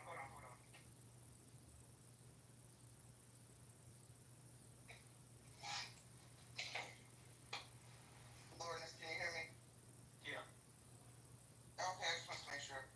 I'll be honest, I'm not entirely convinced that you want to live in this world unless you live in a castle with a moat, a fortress of somehow, because I don't think you'll be able to. I mean, you would have to have a pretty solid some weaponry to protect you and yours, right? Because I don't think that you alone. You have to have an army of darkness to fend off the rabid personalities who would come and want to rape and pillage your property. So I don't know. Do you have what does your army of darkness look like, sir? Because you're definitely going to need one. And also, here's a really important question: are there zombies in this apocalyptic world where anarchy rules? Now, if a ideology does create zombies somehow, sure. But I highly doubt that's a possibility. If anything, it's all going to be cyborgs or clones or mutation creatures, some type of infection that could create biomass and all that. The cyborgs and clones, I forgot about that. So yeah, what if the cyborgs go rogue? Humans are no match to cyborgs, sir. Well, that's why you gotta improve yourself in any way possible to go against them. Improve yourself. Like more push-ups? No. I mean, like having cybernetics and all that. Going full blown, like just doing whatever it takes to improve yourself in any way.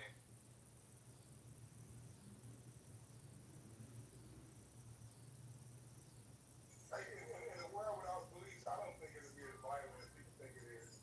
I think the police. I think the police actually perpetrate violence because people think they know they can do certain shit and they protect it to a certain extent. But like in a world without police, it'll be more respect than people think. You think police are worse than armies of darkness? Oh, look. I mean, hey, Kina, I agree with you. Yeah, I mean, like it's in the beginning, it's gonna be like the purge. It's in any form of ideology change, it's gonna be chaotic. Well, not as chaotic as the ideology I'm for, but over time, more. Oh, sorry. Go ahead.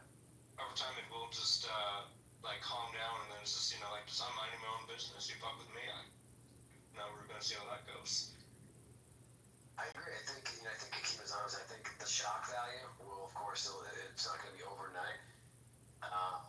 People, of course, will take advantage of whatever for a while, but then a lot of criminals actually literally live on the thrill of cortisol and adrenaline, of being smarter than outsmarting the police and all that. I think it'll go back to truly it takes a village, not just to raise a baby, but to look after your neighbor. I mean, at the end, when the Italians and Jews came over to New York, fun fact, the Jews and Irish started their organized syndicates in New York before the Italians. And the Italians all right, you don't want us, we'll create our own neighborhood. And of course, Hollywood took it from there. But they literally did. They looked over neighborhoods, albeit for a nominal fee to keep your store safe from getting burglarized. But I think, and really, at the end of the day, wherever one lives, see something, say something. How often do you feel that if you're walking down the street, you see somebody in trouble, someone will, a bystander will try to intervene on some level?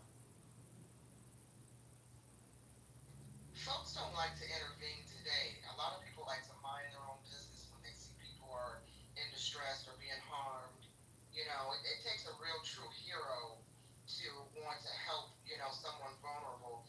And we seemingly um, you know, our growing population of weaklings, beta male mentality, folks who just want to mind their own business, look the other way. They don't want to get involved because they think if they get involved, they're putting themselves in harm's way. So I don't know. In Lordness, Unless they want to film at night, they'll film it before they get involved. You read my mind, David. That's it. That's their way of getting involved. But the thing is that you don't have to be the hero. You don't have to jump in and physically put yourself in danger or make yourself vulnerable. There's actually courses. It's like non-violent bystander, interference or something. Where literally, on the average, if you're across the street and you just start yelling like, "Hey, what the hell are you doing over there?" 9 out of 10 times, the perp, the attacker, will run off like a scared rabbit. You don't have to run over there to be the hero and beat somebody up. In fact, the only time I've ever been jumped in my life, late at night, walking the streets, coming out of a bar, these guys jumped me. They didn't want my money because they threw a bottle at me. They were just coming out of some strip club, and I was like, "What the fuck?" And one of them, they jumps out of the car, runs over to me, and I'm like, whoa, dude, like, I'm not looking for, before he got the sentence out, he knocks me to the ground, and some random dude happened to be across the street. He's like, "Hey, you okay over there? What the hell's going on?" And sure enough, the rat ran away. Well, but I think in Lordness's world, if you say, "Hey, what are you doing over there?" you might get popped in the damn head, right? So I don't know. I'm not sold, but yet I don't want to live in this world that Lordness is painting, because I just think, criminals know that there are now, in real life, criminals know that there are real life consequences to their criminality. If there's no judges, jury, and executioners, I think folks will run rabid. There would be death and destruction for years to come. I disagree with this theory that there would only be violence initially and that it would quell off somehow. I don't know. The modern day human is insanity. We want to be that violent. We're so far removed from spirituality, God, emotions, right? And if there's no one there to check us, then we will fully maximize this free will, this so-called free will that we have, and unleash, our nefarious ideas and ideologies onto the next human. So I don't know, Lourdes. Hey, man, the reason why, what I think, like I said, there's no one to check you. Like, it will be at that point. Like, people will check each other. Right now, criminals have an advantage. One, he's not afraid to go to jail, and you know that your retaliation is not. You're not gonna retaliate, especially not to the degree that you're gonna go harm one of his loved ones. But in that reality, people know that if I do something to you, you're not just gonna. There's no jail. The retaliation, you gonna come after me, my family. So like it's gonna be more of a reality. There's not gonna be protection from the police. For the criminals have the advantage. Everyone's gonna have the same attitude. If you come fuck with me, I'm gonna come fuck with you and your family. And that's gonna keep a lot of people in check. Well, I also think we would have to, in that case, we would have to have like these communities or compounds of people who want to maintain civility, right? I think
et cetera. It sounds like an utter nightmare, this world that Lord has crafted in his mind. Hakima, you would want to live in such a society? I mean, we live in one right now where a certain group of people can do what they want to do to other people. I'm not talking about racially. I'm talking about as far as the government. They can do whatever they want to do right now. There is anarchy right now that we're not ministers. Plato has some interesting thoughts on this, on essentially every man does what's right. But like even we like to show like walking in, most people was trying to do the right thing. Most people was creating community. We had a few bad apples, but they run through every now and then. But most people was trying to. Everybody was not just savages. Before serendipity goes, I was gonna say, Nye, fun fact, sounds like you're a Walking Dead fan. They did a voiceover for one of the characters for the video game. Unfortunately, my character got killed off early, but it was fun. Oh, right on. Moose, how much has AI destroyed voiceover work? You know, not as much as you think, Mojo. Not as much as you think. I know that was actually one of the as Nye knows pretty well, like the huge actors writer strike. Was that last year? I think it was 2 years ago. God, was that 2 years? Good lord. Big part of the writing part was, and actually actors too, like having their images like an avatar, replicated by AI. But the bigger threat was not eliminating AI for writers, but limiting the use of AI in TV and movie writing. But let's keep it real. Some of the shows that are out there, you're like, AI might be better. Maybe it was last year, Moose, the strike. I really don't remember now. So, Moose, it would be a hilarious development. So this app, they partner with somebody to basically, they can take your voice and license it however they wish. Wouldn't it be crazy if something went super, just exploded, maybe like a Pixar film where they took voices from Clubhouse? What if your voice became the star of a major hit without your consent? A major hit like John streaming multiple channel, like I don't equate major hit with Clubhouse, but do you mean like? I mean that Paul is partnered with an AI company to give them the voices. Paul can, with this company, they can license our voices to do anything. They can repurpose it in any way they wish. It's part of the terms of service. I don't think I see enough on here to even get noticed from Paul or those guys. This is why they wanted the voice chat stuff, the voicemails, so they can isolate and make sure they had a fingerprint so they could know exactly whose voice was whose.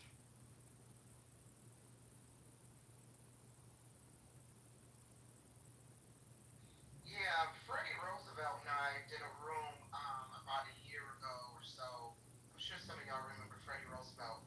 And we talked about just that, using our voice and likeness on this app. Because Freddie, when he was really active on this app, I had noted, Freddie, you have very specific lingo and slang. And he was commenting on how he would dip in and out of rooms, primarily white rooms, hosted by people who he never saw in his spaces, or at the very least, he didn't know that they frequented his spaces.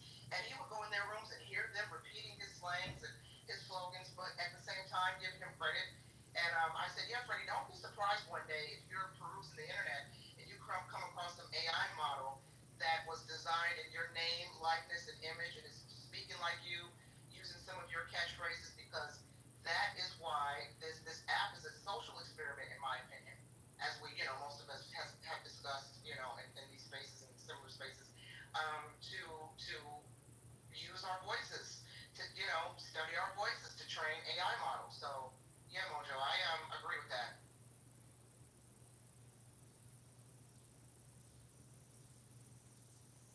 Where did you guys fall on the writer's strike? Oh boy, go ahead. I'm a weirdo. I feel there should be no AI at all in creative writing. I think it's okay for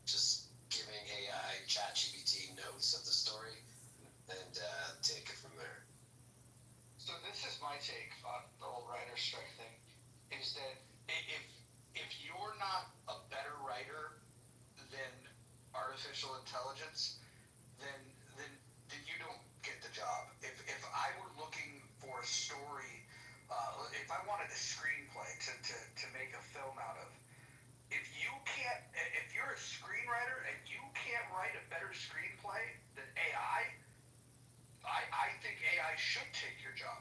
Like it should. In fact, I think it would be immoral to give the nod to the human if AI wrote the better story. Currently, we don't have that problem, despite how bad some of the writing is today.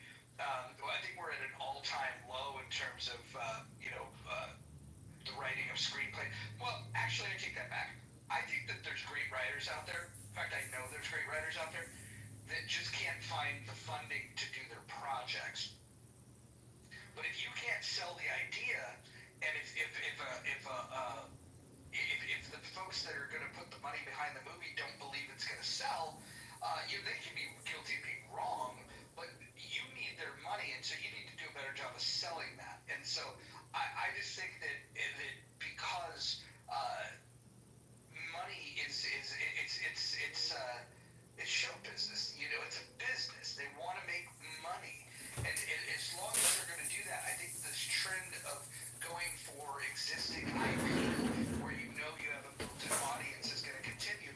And the only way I see writers cracking into that would be through fan fiction, because you're going to see people continuing to go after existing IP.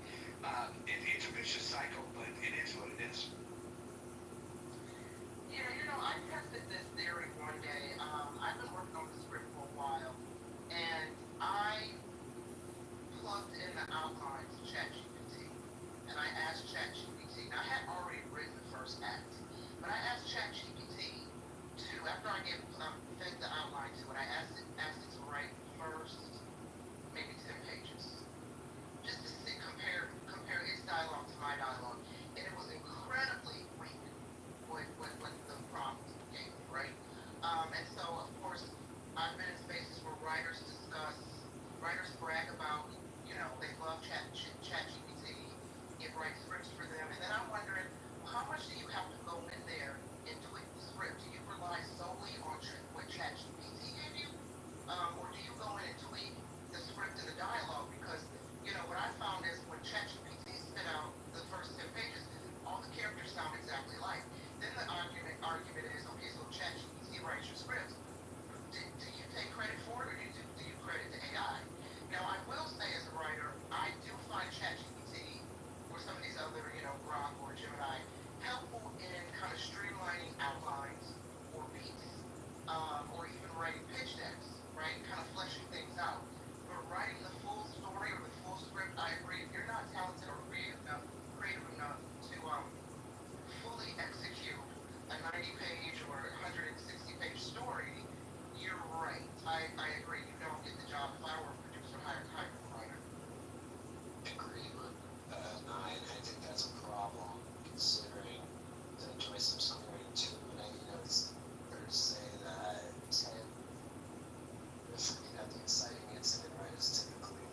double dash, you see it like that is a telltale sign because nobody writes like that. Nobody on planet Earth writes like that. It's almost like they bake that in. It's like a first line of defense to be able to see if somebody used ChatGPT or not. That's interesting because I noticed even like when you put it typing in the chat here on Clubhouse or in the email, where I mean, let's face it, like autocorrect is was like ChatGPT in its diapers. With all the word suggestion, like you start typing like, hey, like Google started this, right? You get a message, you get an email from somebody. Google is reading the email message because it's offering you prompt, like it's offering you a variety of prompts to just choose instead of having to actually use your own brain and use your own words. It'll be like, yeah, sounds great, thumbs up, or oh, sorry to hear that. But I also noticed that one thing that stands out with autocorrect is commas and calling you out when you're not using commas appropriately. But that's probably the least or very least with AI.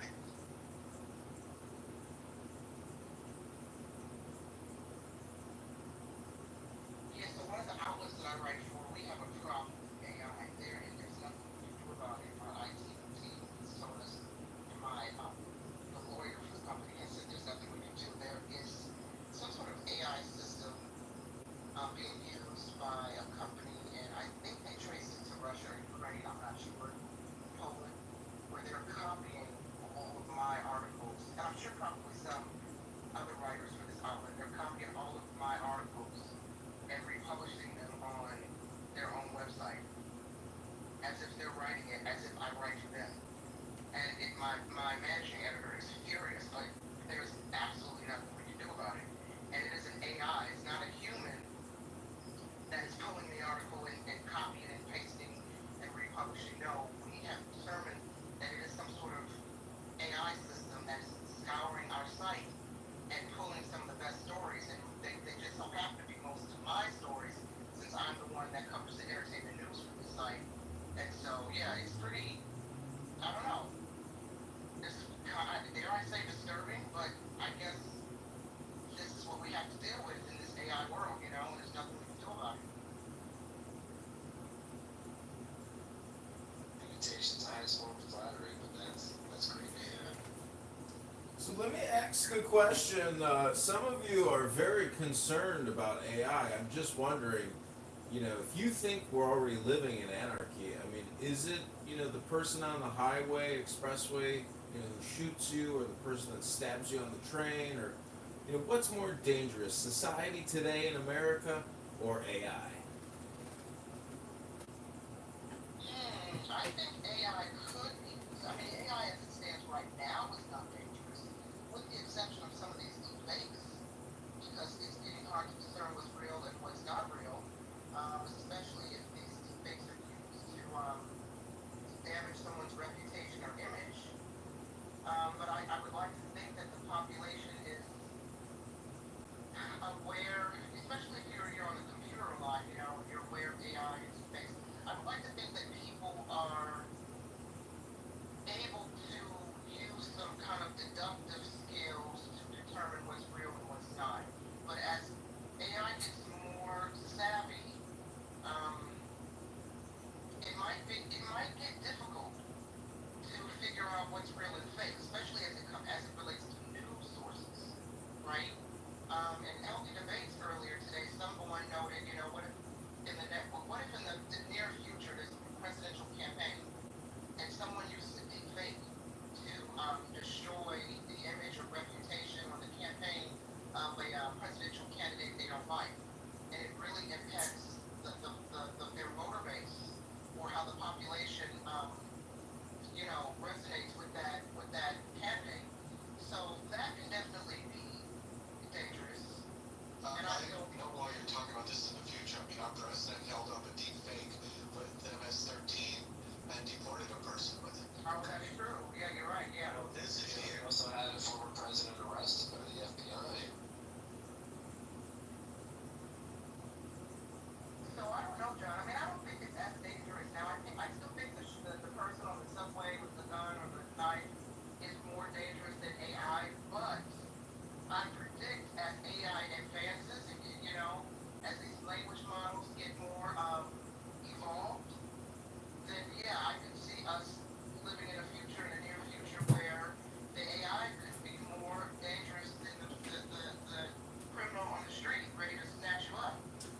in Chicago this weekend, 30 people were murdered by gunfire, 250 shot. It's like that every weekend. Why, as a society, do we tolerate that? How do we not? You could apprehend criminals. Yeah, I blame our politicians, John. I think we just need to like better officials. Listen, I live in Chicago too, and the mayor down there. Well, I live outside of Chicago, so the mayor down there, as you know, is just a disaster. So, in my opinion, it's just we have to elect better officials, and a lot of these liberals. I mean, look at California for instance. I lived there for 20 years, but I got the hell out just at the time. California has this. I don't know if you still like this, but in some areas of California, you own a store, you just have to let them snatch and grab. You can't stop them, you can't apprehend them for stealing your shit. Let them go. I remember that video that went viral where a store owner confronted Gavin Newsom about these laws.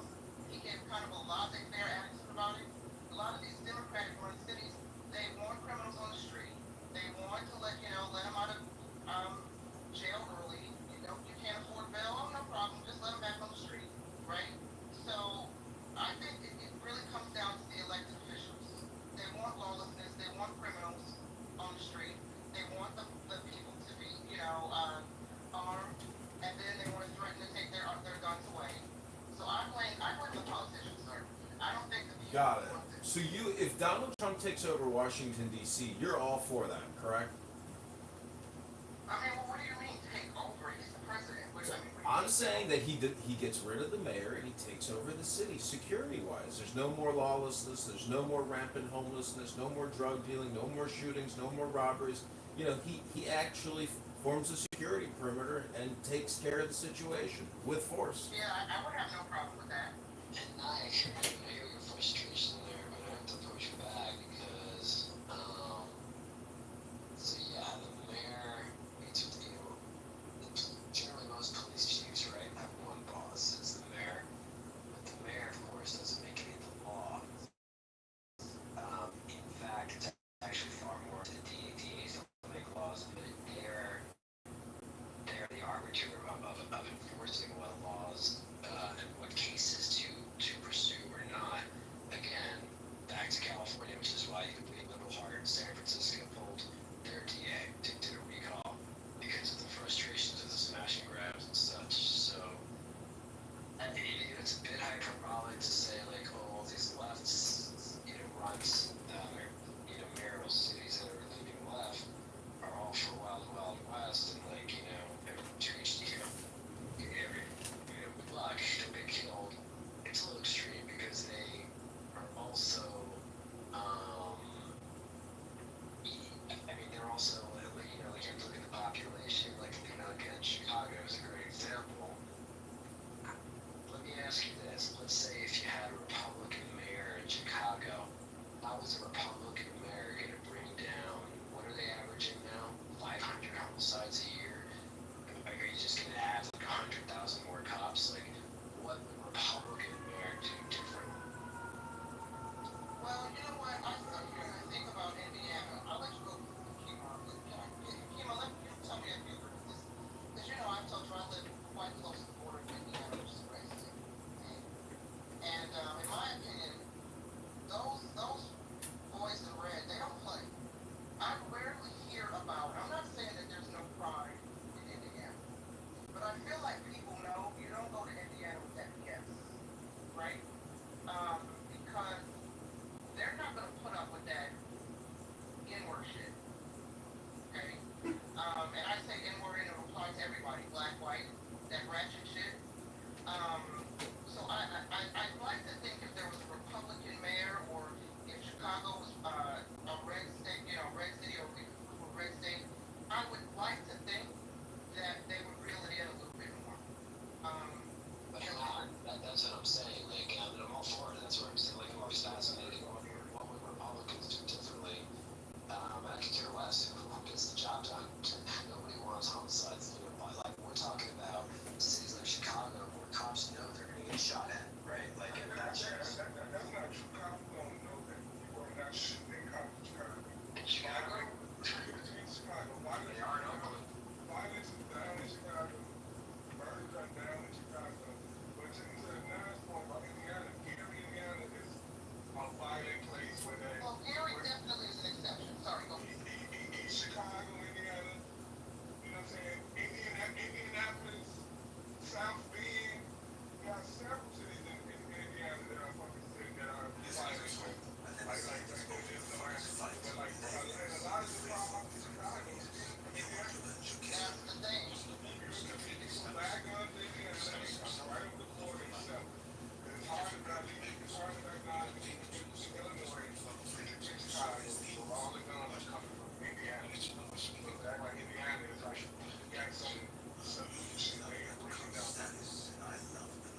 does, Charlie?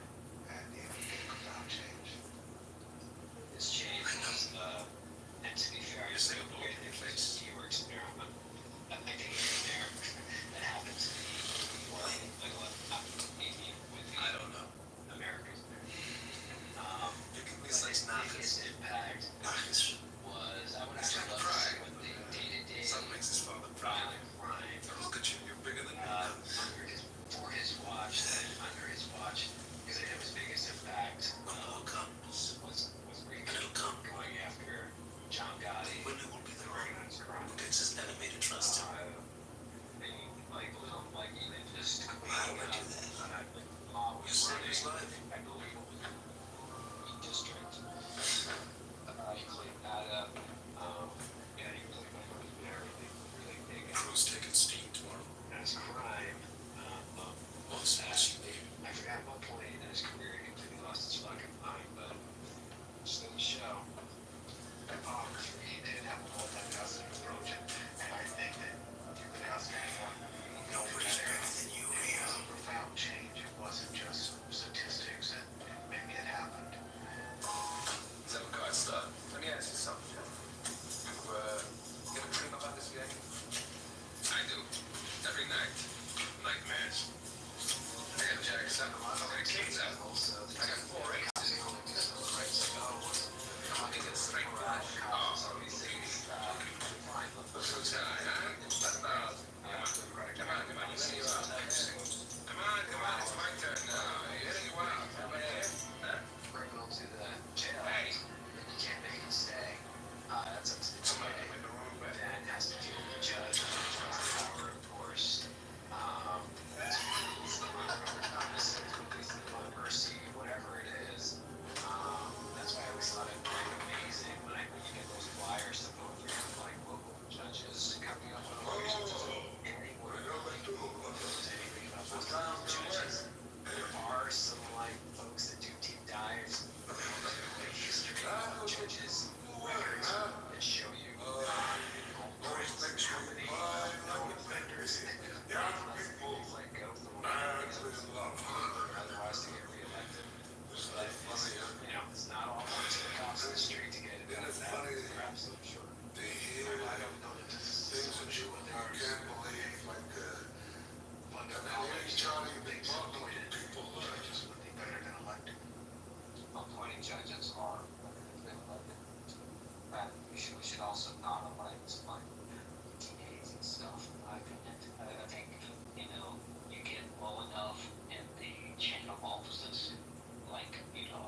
might be happy to vote for a libertarian, but probably you just need the best quality person to be able to mission that you can get or whatever job it is. Like some of the very, very, very low level positions aren't partisan or ideological or based on your ideological thought. They're just like blocking and tackling basic governance positions.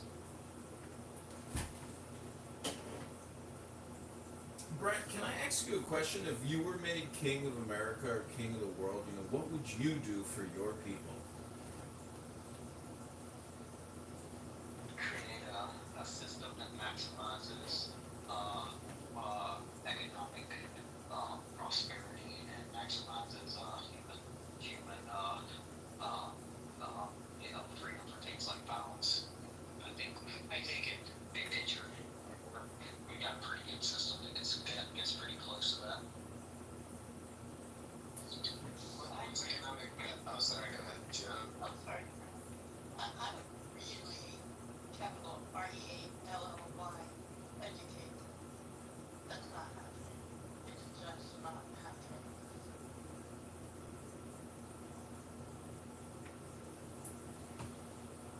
So you think we have a pretty good system? Is $37 trillion in debt a pretty good system? If that was a business and you created $37 trillion in debt and created no savings for your citizens whatsoever, you think that's a pretty good system, huh, Brent? Yeah, I think a system where your per capita wealth is the highest that all of the highest in human history, that keep on expanding and on scale and expanding human lifespan. I think it's a pretty good system that we've developed in human history, and it's much more guaranteed to knock it on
okay?